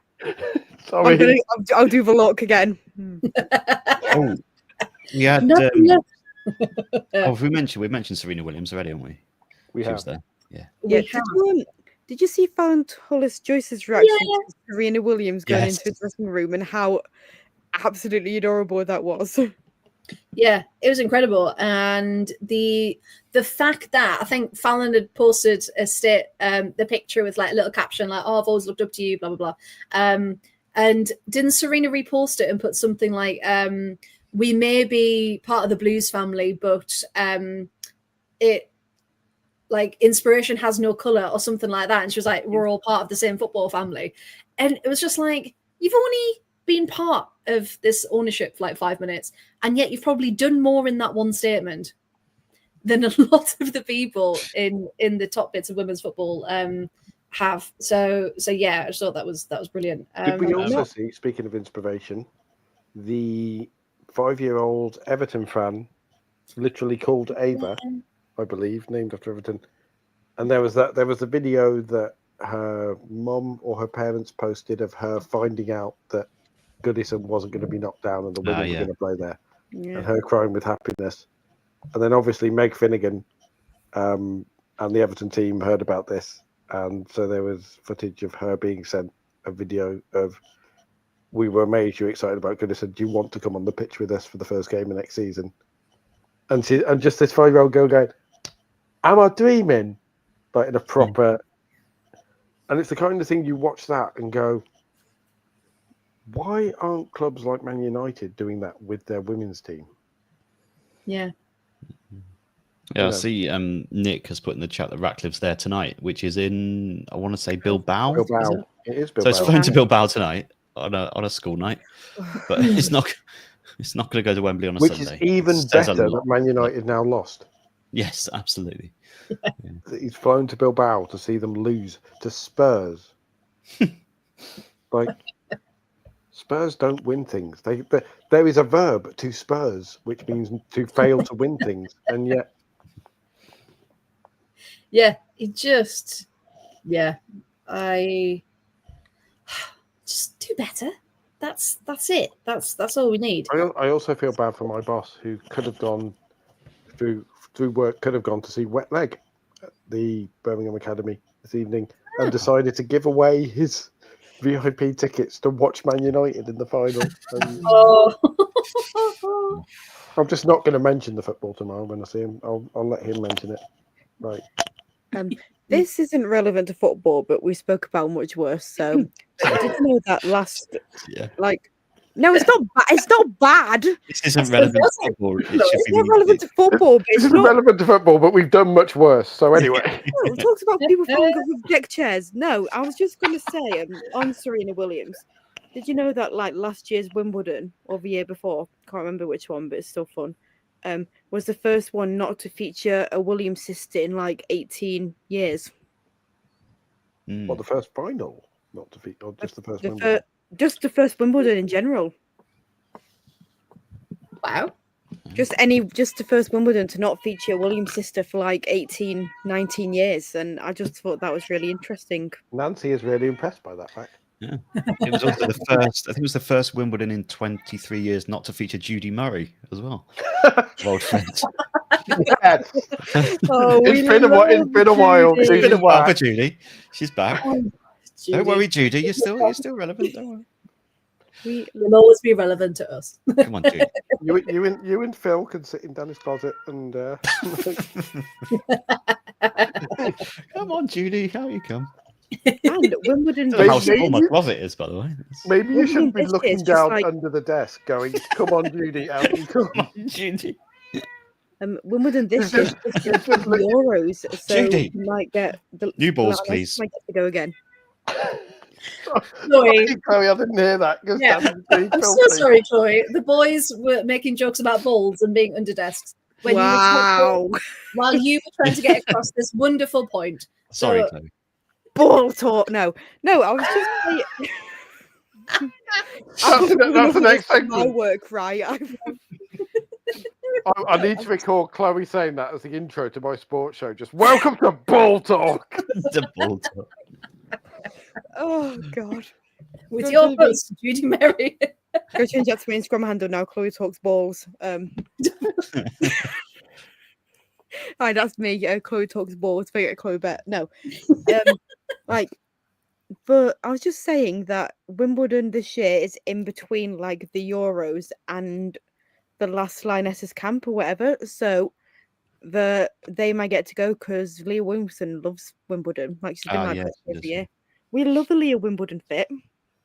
We do. And we're just going to bring this to a close before we move on to the awards by just quoting this tweet that says, "I have no clue what World Sevens is, but I like it." Sorry, Mark Skinner. Yes, you got that. Yeah, I don't know why we're here, apart from someone said there was money. Because remember, they're criminally invested in. They can't compete, can they? I did enjoy Skinner also saying, was it, we want to challenge for the title in 2028. Until then, no. and I still carry hope that I'll meet Scarlett Johansson in the pub. It's like in 2028. It's not going to happen. Oh, that's brilliant. 2028. Dear me. Imagine if you're like, right, guys, we're gonna do all right. Put 80% effort in for the next couple of years, and then in 2028. In 2028, that will be our year. 100%. I love how Matthew said Leah Williamson would be a great Empire at Wimbledon. She'd have to be a ball girl at the back, because you know how you always see them randomly in the background, just stand there like that. Like their arms randomly go up with holding a tennis ball. That's Leah Williamson's job. Well, she does like a bit of an offside, doesn't she? And my hand really hurts because I've just punched the ceiling. But anyway. Not the slope ceiling again. Not the slope. Right then, shall we get on to the good bit of the evening? I know all of this It's been good. Wow. We've all I've been enjoyed it. leading up to this moment. It's 2028, Danny. We've Sorry, been is it? leading Yeah. up to What this year moment. is this? What year is this? Who's the president? We've all got beards. It's suddenly 2028. Is that we've gone forward in time. Because, of course, it's our end of season Team Chaos Awards for the Women's Super League and the Women's Championship. Now, what we wanted to do was really celebrate those people who are underrated, underestimated, they're not given enough credit, and we've tried to do that in one nice, neat little package. Now, some of these awards were... What are you tickling at now? Oh, the balls, probably. I had a Simpsons joke. I was just like, everything is wrapped up in a nice little package. No, it really is. Sorry if it sounded sarcastic. No, it really is. It really is, doesn't it? Oh, that sounded sarcastic. No, it really is. Now, these winners, so we looked at everyone, thank you to everyone who did get involved on social media as well. We took everything into consideration. We put it together in our group chat. And then what I've tried to do is make a fair representation of what people voted for, what they nominated, what they really felt were the correct winners. Some were unanimous. Some were much, much harder. So why don't we get on with it? And we'll see who the winners are for this season. Now, this first one. Oh, who could it be? This has Who to be. could it be? Who could it If be? not, anyone I else. will riot. I'll I'm log off ready. right now. I've got the pitchforks, Chloe. I'm right there with you. I'll log off right now. Now, funnily enough, Emma, you evil now individual. this is underrated, not overrated. Underrated manager. There was one name and one name only when it came to this award. And of course, it had to be our Bri. So congratulations to our Brian Sorensen, for winning our Underrated Manager of the Season award for the Women's Super League. Because Chloe, I feel like this could be your moment to kind of sum it up. Why is our Bri the underrated manager of the season? Because he's just the best. No, I have got actual reasonings for this, because when he came into the squad, it's been the exact same for the past 2 years. We've had no money. We've had to sell some of our best players just to get money to get some other players. We've been in relegation battles. We've been struggling for so long, and Arbry has remained so positive throughout. Like, he's been like, oh, we're going to try and do this, we'll do that, next season we'll come back better. And you can tell how much he loves our players, how much he loves the job, how much he loves the team. And he calls them all by their nicknames, which is adorable. And they all have so much respect and love for him. Like, I was talking, I'm going to drop a name in here. I don't care. I deserve it. I was talking to Courtney Brosnan after the derby. Clang. I was talking to our court after the derby, and I just asked about Brian Sorensen, and she was like, oh, he's a really good manager. You know, he really cares about the team. I mean, he brings his daughter to training so she can see like what it's like to be that type of athlete, so she can do that. She loves like training with the team, if you will. She likes to come into the press conference room after the games, and she loves it. He's also said how much she loves it. And now, you know, we've got money, we've got the backing, we're moving into Goodison Park, and all the interviews you've seen of him, he is so passionate about moving into this stadium, and you can see the passion and emotion radiate from him talking about it. And he's just so pure and the kindest soul ever. Like, he's every time I've spoke to him, he's been nothing but lovely, and I just love him so much, and he's just the best. And that's it. He's just the best.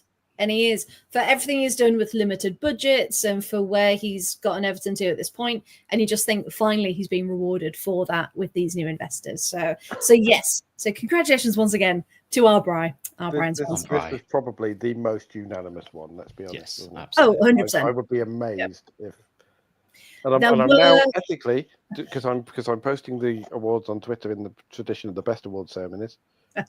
Should we tag him to let him know, or should we just Yes. tag him?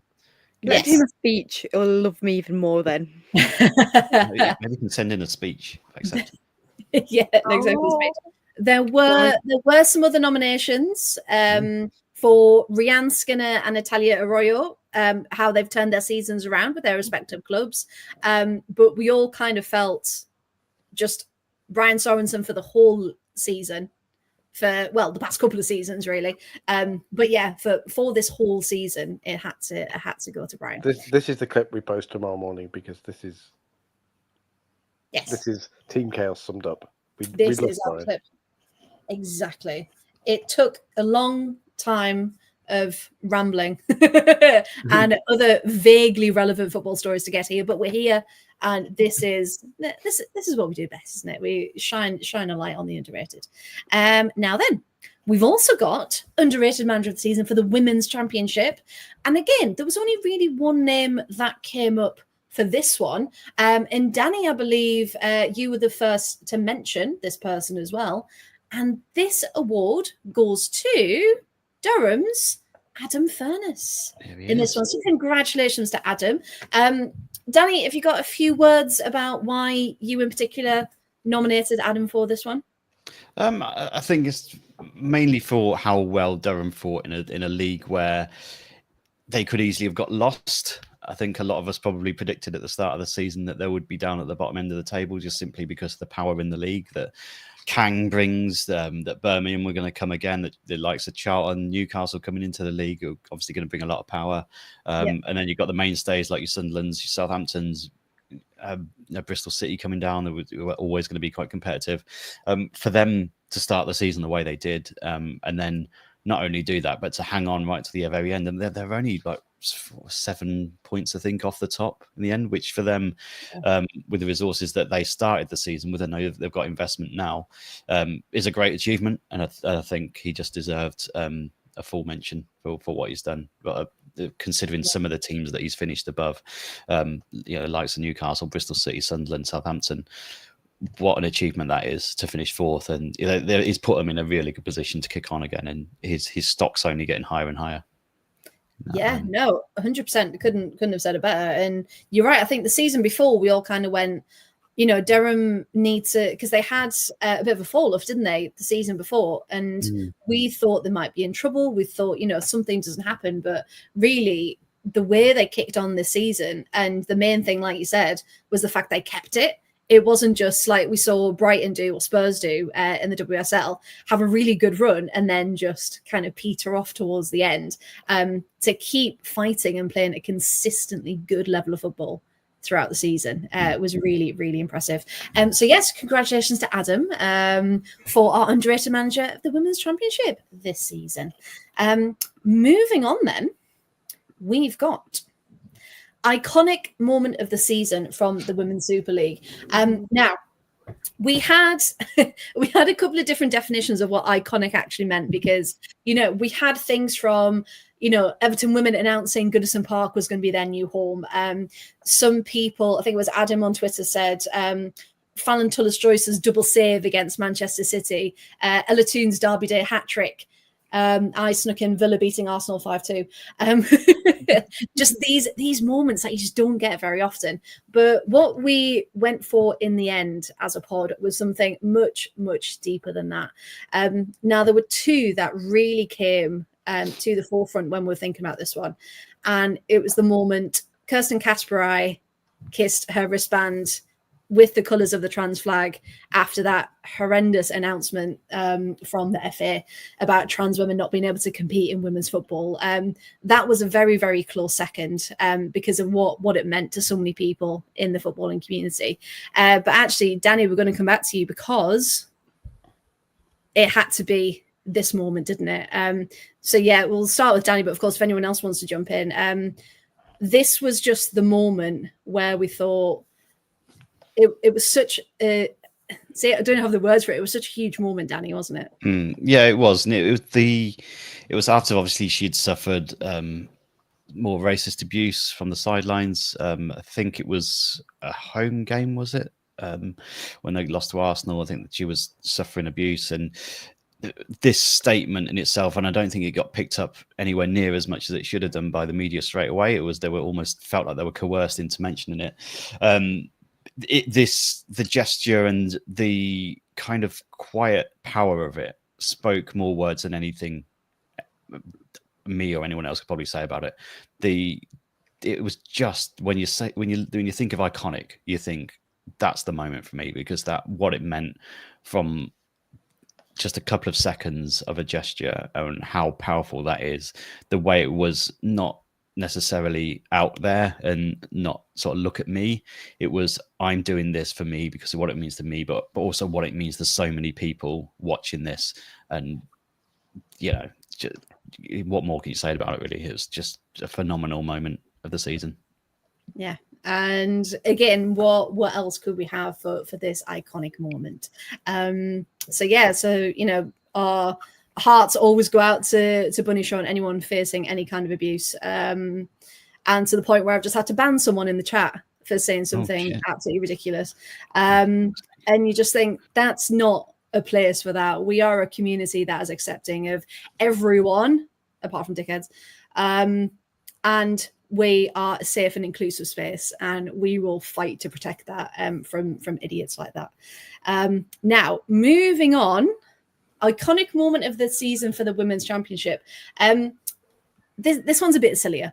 It's nowhere near as deep. We had a couple of suggestions for this one, so I had to narrow it down to two for two very different reasons.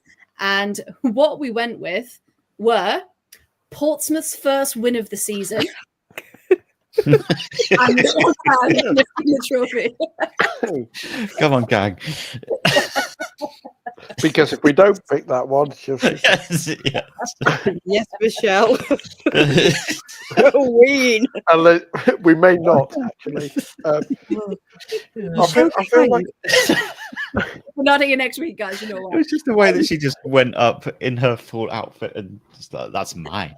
She genuinely celebrated, like scored the last minute winner. Like genuinely, like she'd physically went on that pitch and scored it. It was just the fact we had, and again, most people watching this right now will know, we had a live watch along on the last day, and it panned to Michelle Kang, and it looked like she was off, didn't it? She was like, no, I've had enough now. I've shown my face. Off your pop.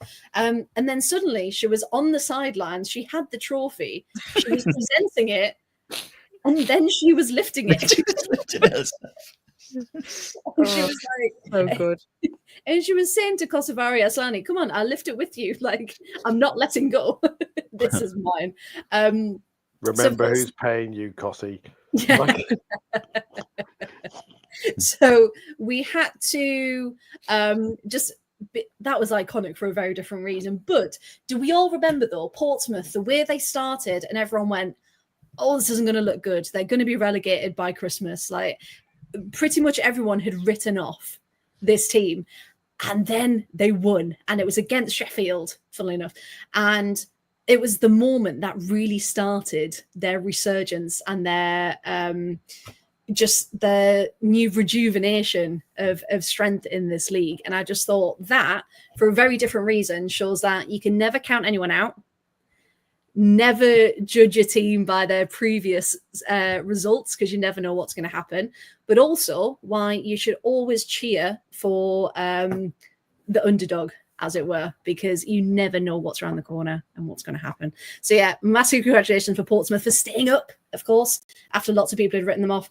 And congratulations to Michelle Kang for her trophy. And having that moment with her team. Because ultimately, fabulous, though. Eh? She looks fabulous, though. Oh, she looks fab. Oh, she's so cool. Best star.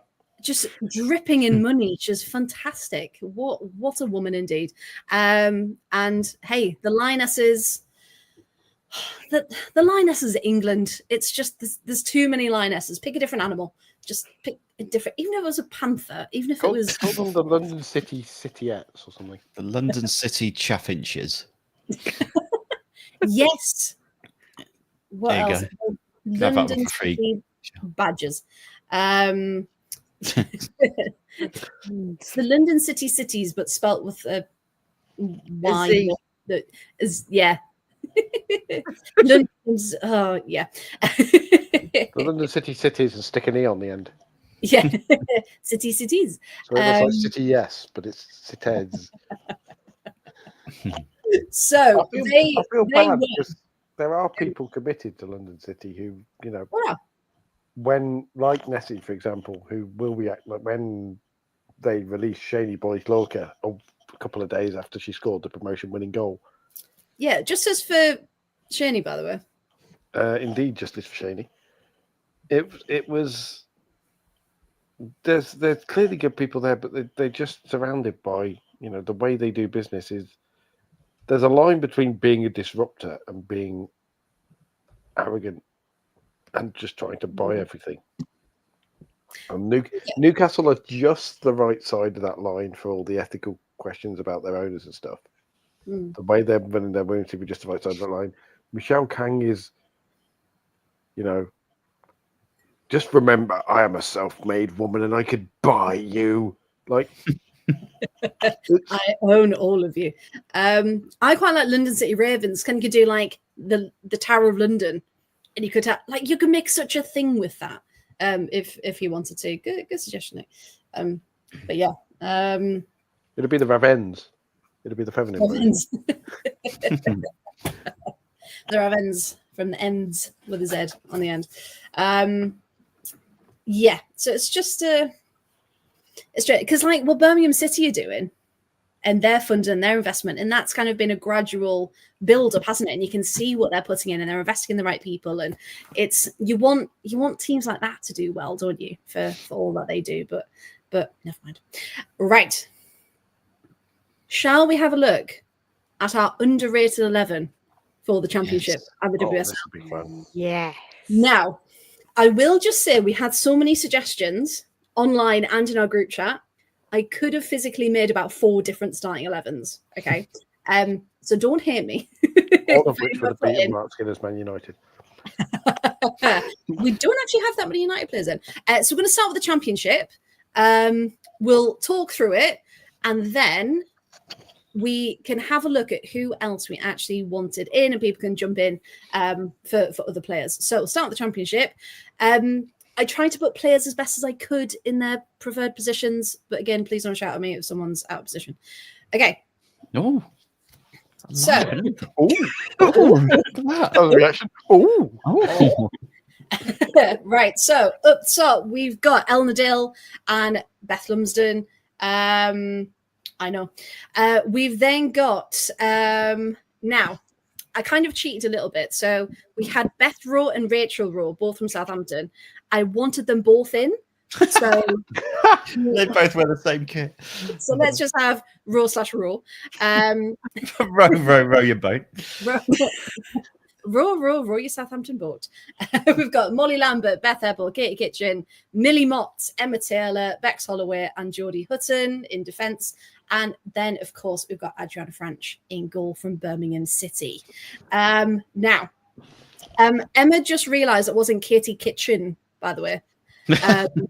It took her a long time to say Katie Kitching. Yeah, Graham, Jodie Hutton was for you. She was your announcement. No, Katie McKay, but you're right because this is the championship. However, we did have a lot of other names. So, would anyone like to talk about any others that definitely could have made this underrated 11? Any other underrated players? No, I'm really happy to see Jodie Hutton in there. I think she started apparently to model her game on a former German left wing back. She's Hutton dressed as Lamb. Oh, brilliant. Anyone else? Who else Hold on. Graham, raise your game. You just got absolutely. Oh my word! Seen who else I've got. Hannah Cohen I've got for Portsmouth. Yes, Hannah Cohen. Sophie Quirk as well I could have put in there. Some really, really good Mary talent. McAtee, I'm just reeling from that joke. I've got nothing. Mary McAtee as well. Yep, she could have easily got been nothing in. left. I've got nothing left. Nothing left, Darren.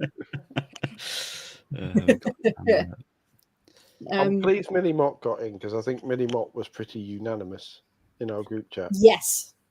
Yeah, absolutely. Lots of people said Millie Mott, which is fantastic for them. I would dispute Adriana Frank because she only played 6 games for Birmingham. Go on then, yeah. I would push very hard indeed for Alex Brooks from Blackburn. Yeah, she was there. She was on the list. Absolutely. Yeah, because French lean towards there. Just again, maybe the profile of the games as well. So maybe there's a slight unconscious bias there, and you just remember hearing the name and just for what she's done. But yeah, you're right, Alex Brooks, definitely a massive shout there. And I think Lexi Lloyd-Smith has been screwed by the formation. I had her in. I only put her in at last minute because I feel like she's been talked about, but maybe it's just been me who's talking about it in my head. I don't know. No, she was up there as well, Danny. Yeah. Okay, go on then. So if we could reconfigure this and put Lexi Lloyd-Smith in, who would take out? Oh God, that's a great question. Who would take question. Probably Rachel Rowe, because Rachel Rowe, I would argue, is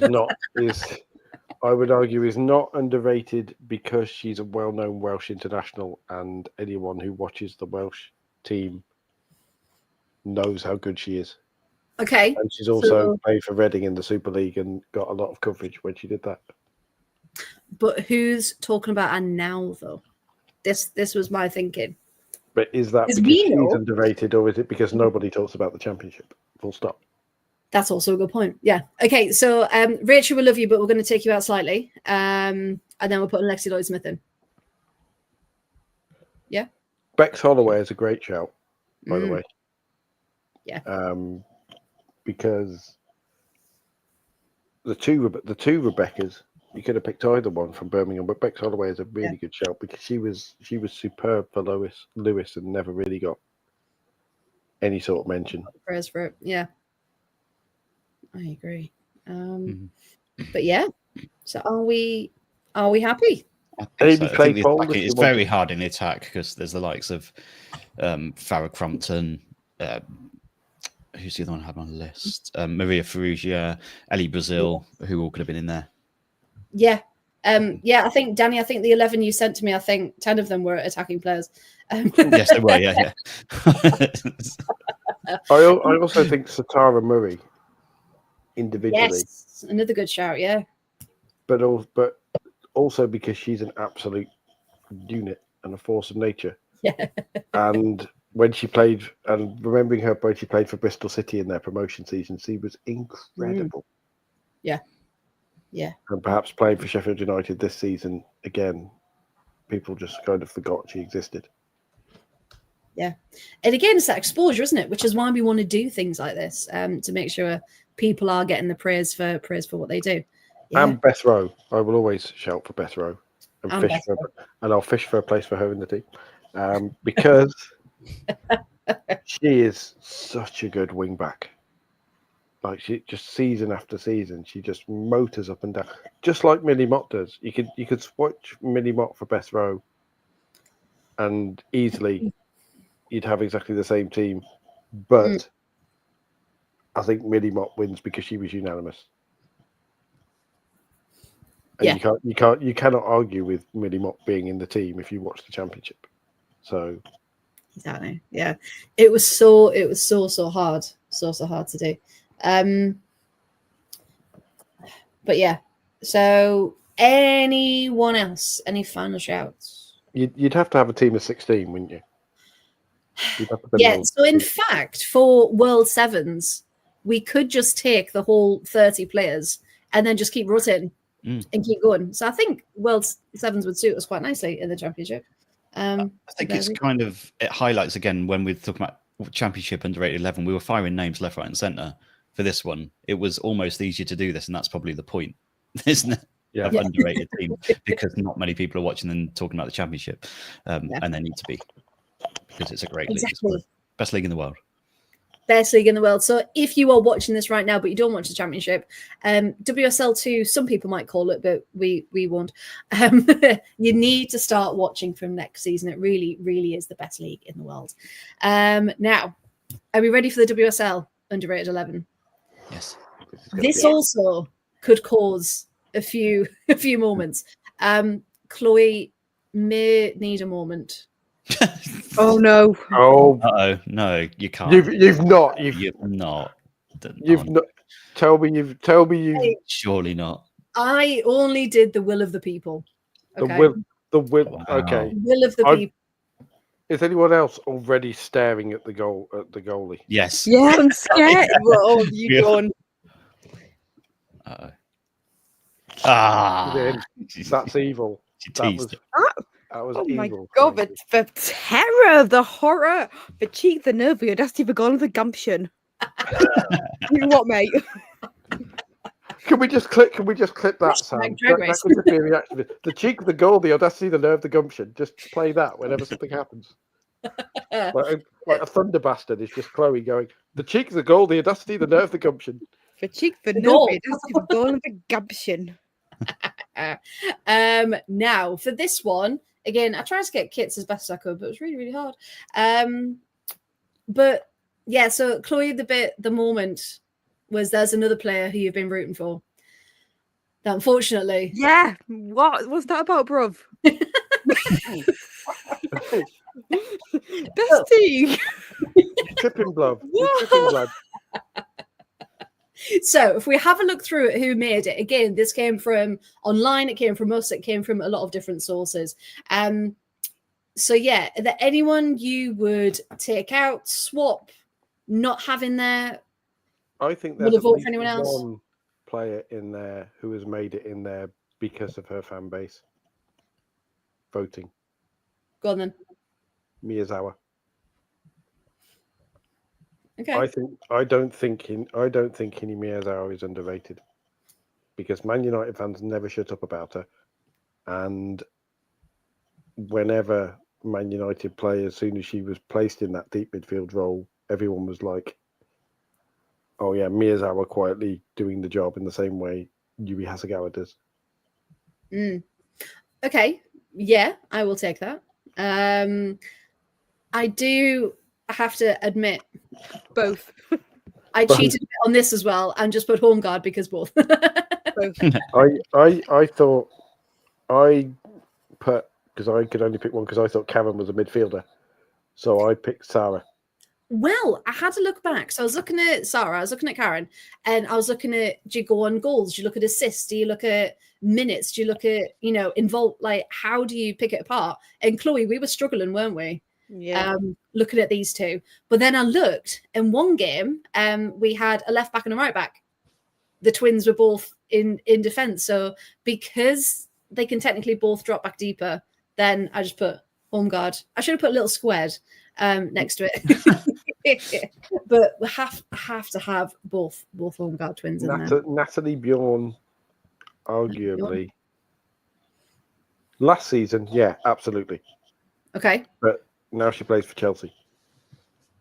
But still, everyone talks about Lucy Bronze, Emily Bright, and only certain people talk about Natalie Bjorn, which is where.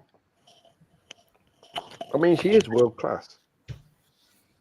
Like, and she has, Bjorn and Bright as a centre back partnership is incredible. But it almost feels cheating to pick a Chelsea player in underrated. I know it does. But then again, we could have had, Sandy Baltimore in some instances. We could have had Ford. Chloe really wanted Caitlin Ford in there. But again, she's such a big name, though, isn't she? So as much as she isn't in the teams of the season and things like that, people still definitely know who she is because, best chant. If Erin Cuthbert should have been picked in teams of the season, and she wasn't, and that is therefore an argument to put her in this, but it's a very tenuous one. I feel like But we Grace need to Fisk recognise she should have been in team of the season. That's my Grace argument. Fisk has been robbed here, I think. Grace Fisk, again, she was so close to coming in. Yep. Well, I'll tell you what. Where's Taylor Hines wandering off to, by the way? That's I'm enjoying. She's playing quite centrally today. Also, this is really going to bother me that Pacheco is not in capitals. As soon as I downloaded it, I realised, and I was like, I don't have time to fix that. So let's just hope no one notices, Danny. is Pacheco a bit of Villa bias? Probably, but Emma was also happy she was there. So possibly, yes. However, you can't deny how underrated she is. So that was my viewpoint. Yeah, okay, I agree with Danny. Grace Fisk has been robbed. Yes, absolutely robbed. Overlooked again. Right. Okay, we'll take Mizawa out. We'll put Fisk in. Right, if we're taking Maz out, then for any Villa bias, who's going left back? Actually, no. Take Mizawa out and play 4 at the back and bring Fisk in. Okay. Or 5 at the back. Yeah, 5 at the back. Hines down one side, Pacheco down the other. 3 centre backs. Done. Sorted. Buzzing that our court's there. Our court is literally, she couldn't be more underrated if she tried. Like, I love her. She's great. No, do you know what it is? I think her presence just as a keeper on the pitch is incredible. Like, you can hear her from wherever you are. And that's something Aubrey actually said, that she's captain because you can hear her, but sometimes he likes his captain to be like kind of more not involved is the wrong word, but more central and can actually talk to the players, whereas our court just kind of stands between the sticks. I mean, not in a bad way, I mean, to be fair, it doesn't matter where she's still on the pitch, you'll hear her. You can always hear her. She's amazing. Kenny Gargo's 80 yards away going, yeah, Courtney, heard you, got that. Just thumb up, yep, got you. She gets so annoyed at the absolute concept of having to do a job because same. It's have you seen her, like when she has to save a ball, she's like, oh, for God's sake, and she's absolutely could have prevented that. It's very Peter Schmeichel-esque, actually. Do you remember, for people of a certain age, you remember how Peter Schmeichel almost looked offended when he had to make saves? He'd make the most routine save, and then the camera would zoom in on him, and he'd be absolutely tearing a strip off his defence. She does that. She gets really annoyed. But, I mean, some of the saves she's made this year have also been incredible. And she's just so underrated. And just people need to stop sleeping on her because she's great. She's incredible. She's so integral to the team, isn't she? Matthew saying, I'd like to make a case for VK captain as well. Yes, she's really come into her own this season. I don't think she gets in over anyone because I think she is. No. Again, it might be penalising people for playing for Chelsea, but I feel like, again, in the same way as Natalie Bjorn, it's kind of hard to justify putting a Chelsea player in an underrated 11 when all the media talk about is 4 teams. And I think of Nat Bjorn when she was at Everton, because that will help. Yeah, because didn't everyone, when Bjorn went to Chelsea, everyone was like, why have they chosen her? Because and everyone who'd actually watched her play were like, because she's really good. Yeah. She's really good. To be fair, I was seething when she joined Chelsea, but also deep down you know it's the right move for her because she was essentially too good for Everton. Shock Horace just said that. She was too good for us genuinely, and then I'm glad she's getting a good profile now at Chelsea, and people are seeing her talent and how good she is. But if anybody does try to do that with our court, then I'll actually throw myself in the work canal. Arsenal's 57th attempt to solve their goalkeeping problem. But nobody better poach our court, please and thanks. Yeah, could you imagine if Arsenal went in and were like, right, we need a good second? Our court would not sit on the bench, would she? No. Even though I do support Arsenal, I don't. Big fan FC. Hey, have you seen my blonde? That's why I've gone blonde. So I can join Arsenal. Get into Arsenal. Renee, on Saturday even, I am ready. Call me up, Sammy, and I'm now blonde, so I fit into the Arsenal squad. Just call me up now. I'm ready. Bring your boots, get on a plane, and be there. And of course, Hannah Kane, we haven't mentioned her yet, but coming back from injury, lots of people wanted to see her in the 11 as well. No, Hannah Kane is not. Hannah Kane is the one for me that I would argue shouldn't even be the Leicester player in there. I said some people. Well, I was surprised, Paul, you didn't put Shannon O'Brien in there. The only reason I didn't put Shannon O'Brien in there is because I couldn't work out where to put her. Whether to put her as a winger, whether to put her as a forward. But I would put her in. See, in that team again, it's the only way you could put her in ahead of Taylor Hines, possibly. Mm. If I was putting her in there, if she'd had a full season, I'd absolutely have been right. Shan deserves to go in.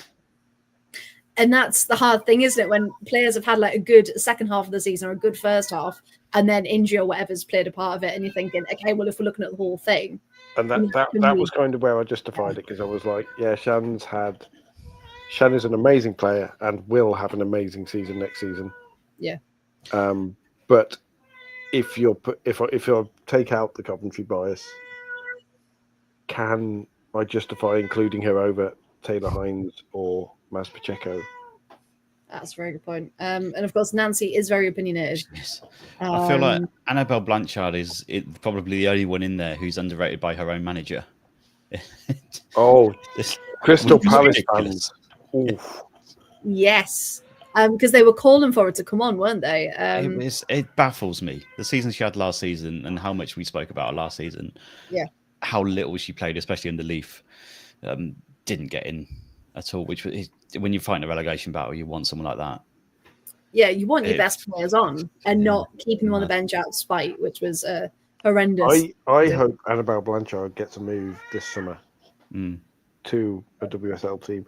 I'm just scared it's going to be London City. Yes, thinking that. So she'll have the same issue of sitting on the bench behind some 36-year-old ex-international American who was really good a few years ago.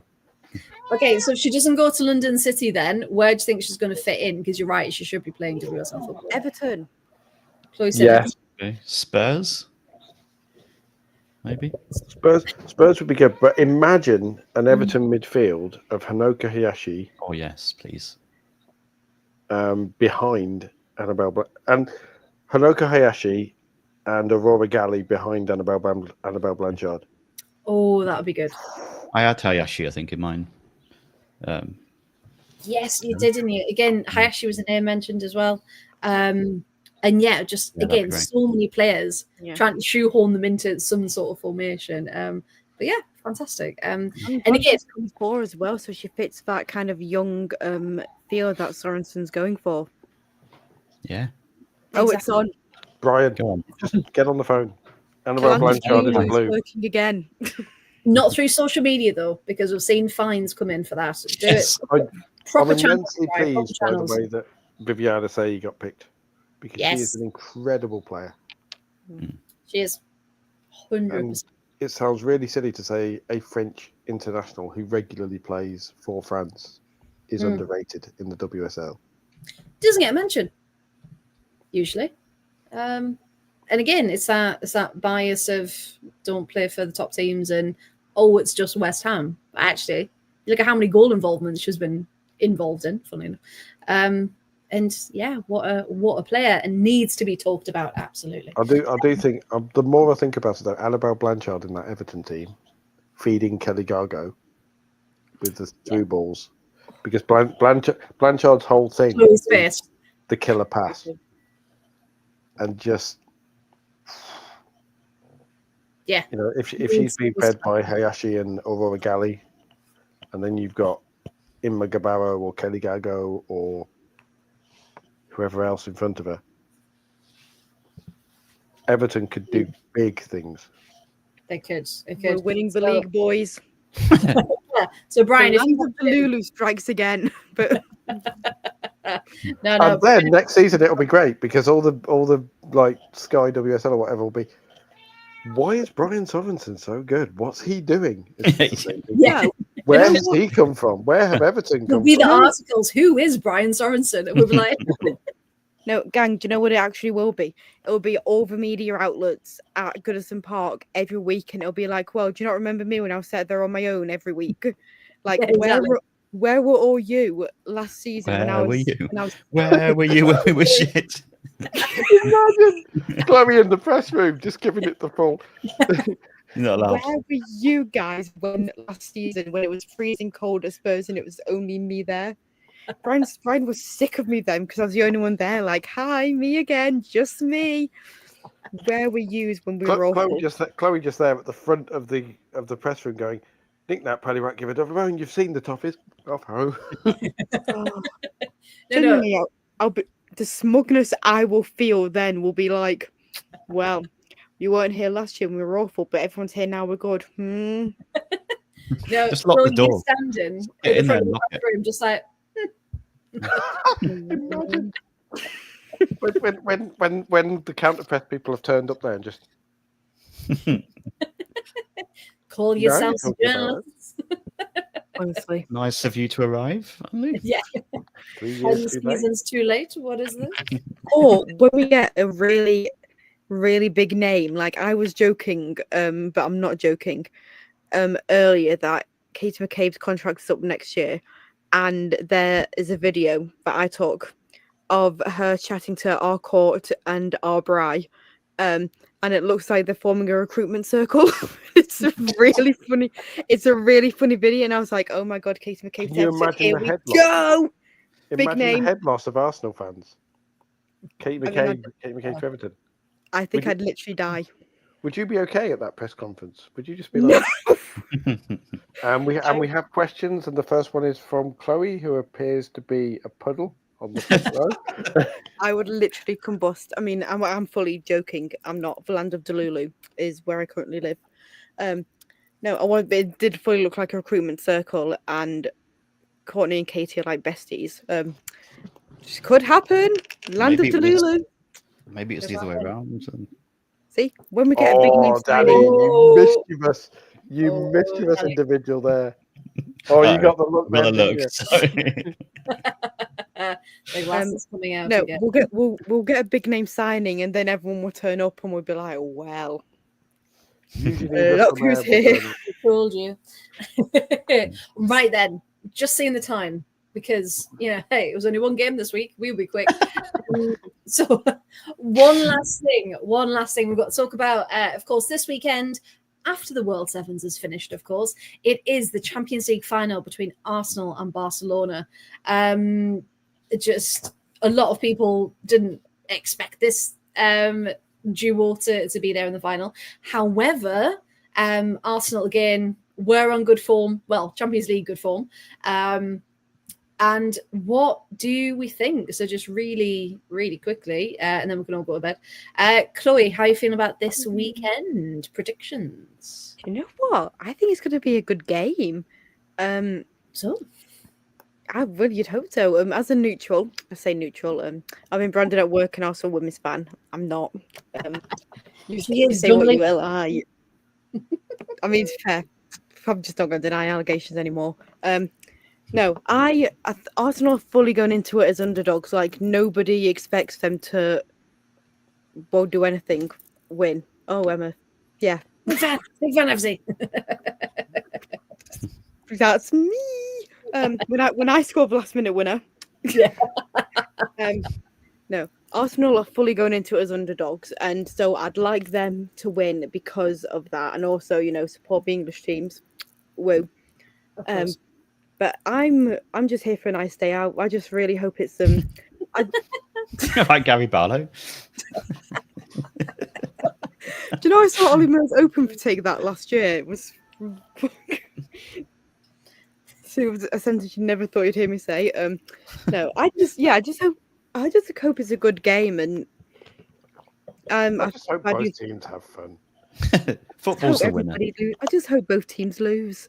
Although I do find it interesting that Arsenal's kit is fully red, and Barcelona are going to be wearing their home kit, which is a darker red and then blue. Like that's going to be a burgundy, if you will.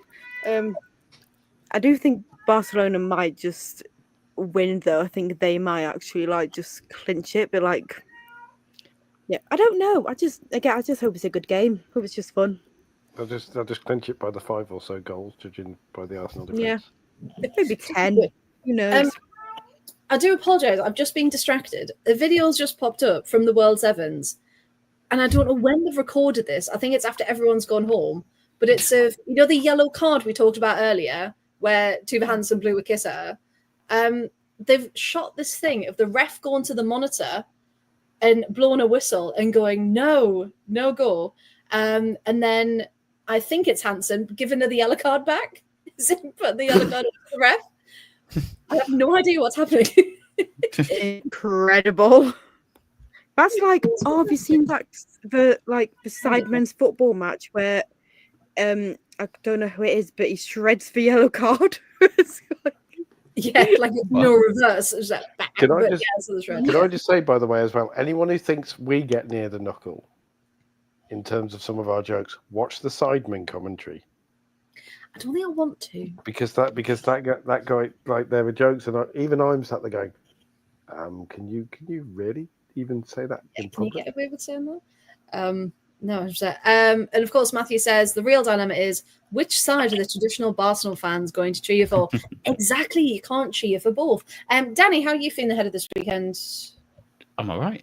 How are you? What about the game? Oh, the game. Yeah. It's gonna be good. No, I think Barcelona are going to be too strong, and I think we've seen Arsenal's defense collapse quite a few times. In the last few weeks, Barcelona got such power. I think since they beat Chelsea, they've won 2-0, 4-0, 9-0, and 6-0. So I think it doesn't really bode well for a fun afternoon for Arsenal. So I would like to see the English team win it, but I just can't see it. I know it's hard. You want to support the English teams, don't you? And I will just say they finished the season in Liga FA. Scoring 128 goals with a final goal difference of 112. They only let 16 goals in this. Or as they also call it, the first half on Saturday. And the current score is 112-0. Matthew saying Barca need to channel their inner Aston Villa and absolutely batter them. And Paul, we'll leave the last word with you. Is it going to be as straightforward as Barcelona just going to walk it? I mean, I think football's going to be the winner because everyone gets to watch an amazing Champions League final, the much anticipated El Twatico between. Sorry, I was getting that in there. It's a meteor game, isn't it, for people who aren't Arsenal or Barcelona fans? Which is you kind of sat there going, honestly, you're cheering for a meteor to wipe the stadium out, so the game gets played. It's. I suppose it's new, isn't it? Barca are going to win. I firmly believe that. Okay. And they're probably going to win fairly convincingly, which basically means we're definitely going to be sitting here next Saturday talking about an amazing Arsenal victory now, and I'm going to have to eat my words. So, if you were wondering who to gamble on, not that we condone it, but if you're wondering who to have a friendly bet on, chuck it on Arsenal now. After I've said that, and that's the thing. We've seen what Arsenal can do. They can turn up and they can perform, and if Chelsea can get, Chelsea fans, overall 8-2 lose to Barcelona, it's not going to be easy by any means, but I don't think Arsenal aren't as good as Chelsea. That's the trouble. Yeah, also a good point. Yeah, you're talking about a defence that conceded 5 goals to Aston Villa. Hey, with all respect to Aston Villa, in the past few games, Arsenal's defence has been like a deck chair on the side of the World Sevens.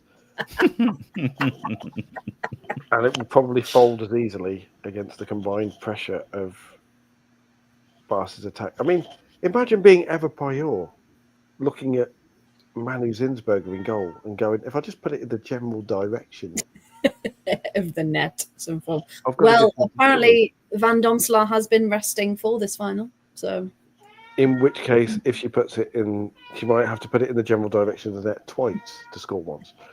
Like, if you're a team in defensive struggles, the last team you want to play is Barcelona, and that's why I think that Arsenal will not. However good they might be, they are playing the best attacking team in the world. Yes, Nancy. just laughing at Graham. I fear for Leah Williamson's arm potentially having to be over offside that many times. It'll be up and down like a lady of ill repute in a lift. Just what a connotation! Wow. I'm Hey, just marveling at how Nancy actually stopped talking when you spoke for them, Paul. she sat down now. She's made a point. I'd like to be acknowledged. I'd like to say she's well trained, but she will wake me up at 5 o'clock in the morning with opinions on Arsenal's offside trap. So, right, and another thing about Williamson, the thing about Arsenal is they always try and walk it in. Yes. well, let's see what Renee Slegers can do. And hey, he is to see an Arsenal side that can compete with a Barcelona side, because that would make for some fantastic viewing, wouldn't it? So we will leave it there. The short episode will finish at 11 o'clock. So thank you as always to everyone who's gotten involved in the chat, who gets involved on social media. We absolutely really appreciate it and absolutely love it. And of course, I can never do it without everyone on the screen as well. Chloe, thank you very much. If people want to find more of you, where can they, please? So I am on all social media at ChloeBear529, and if anyone's interested in my journalism work and stuff, We are. Yes. Thanks, guys. I have also got a separate Instagram account for that called Chloe Talks Sports. Chloe Talks Balls. Chloe Talks Balls is what it's been renamed to. The relaunch. That's the rebrand we asked for and need. Chloe Talks Balls. Rebrand Chloe Talks Balls. And Danny, I'm now singing your hashtag. Is it a Kylie reference or not? More. I don't think, was that Kylie? How do you like me? Is that Kylie? Yeah, that one. That Chloe singing. Is that Kylie song? Is that Kylie? I feel like it's not. I'm not up to the date of my Kylie knowledge. But... I'm now going to Google that. Okay. Well, while Paul Googles, Danny, where can people find you, please? At Danny Brothers on the twits, at Danny the Brothers on Instagram. All things Northampton Town, women and men, and the occasional flutter with Kansas City Current, who are top of the league. Hey, You had to get that one in. the curse of the shirt has been The curse of the broken. shirt is gone. Excellent. Absolutely. It was the Andrea True connection originally, but it was also done by Bananarama. There you go. Yeah, but who else did it? It is Kylie, isn't it? It's probably a noughties band for Rachel comic relief, Stevens. Oh, was it Rachel Stevens? S Club Rachel. From the S Clubs, yeah. Wow. See, Rachel Stevens just living rent free in my head there. She's lived rent-free in many people's heads for many times. But that's another podcast. That's a podcast entirely, along with Paul's. Very, very small, Rachel Stevens. I met her. She's very small. She's small. Very small. Small. I was completely unable to speak because I was a boy in his early 20s at the time, and Rachel Stevens was Rachel Stevens. So, you know. And because she was so small, you were also shocked by her stature too. And Paul, where can people find more of you, please, if you'd like them to? At Paul, yes, Nancy. I told you. She's looking at me in disgust now and watching herself. At Paul W Radio. She is. She's doing the cat equivalent of the glasses thing. That's genuinely upset me. we need a gif of that, like we can post during the Euros. Oh my god! Yes, happens. You can find the original. Something happens with like Chloe is unimpressed. You know, like there is no need to be upset. Yeah, but you can find the original like further back and post it, because that's just Fun. But yes, you can find me at Paul W Radio, and you can add the little blue sky thing. And my finger is slowly appearing to point at it properly. If you'd like me on the blue skies as well. On the blue skies. Wonderful. That's what we're at. Hey, we've also got written by Greg Diamond as well. Hey, that song's had a couple of lifetimes, hasn't it? This is the kind of stuff you just don't get on other football podcasts. You don't get obscure 70s song knowledge like that, do you, really? Exactly. So why go anywhere else? You don't get Hill Dickinson or anything like that either. And Chloe's wishing it was never anywhere. Biggest dickus. Right. Walton Hall is now known as Incontinentia Buttock. He had a brother, you know. Do you find something funny? God, these boys. Well, I'm really looking forward to getting inside the big dick next season. That was a really unfortunate hand movement you just did as well at the same time. Was it as well? And on that note, and on that bombshell, you can find me at T4 Rights, not talking about any of this boy stuff, or at the 150 yards for more general football content. So thank you very much, everyone. Go follow the podcast. We know most of you do anyway, across all socials. And we'll see you again talking more women's football next Wednesday.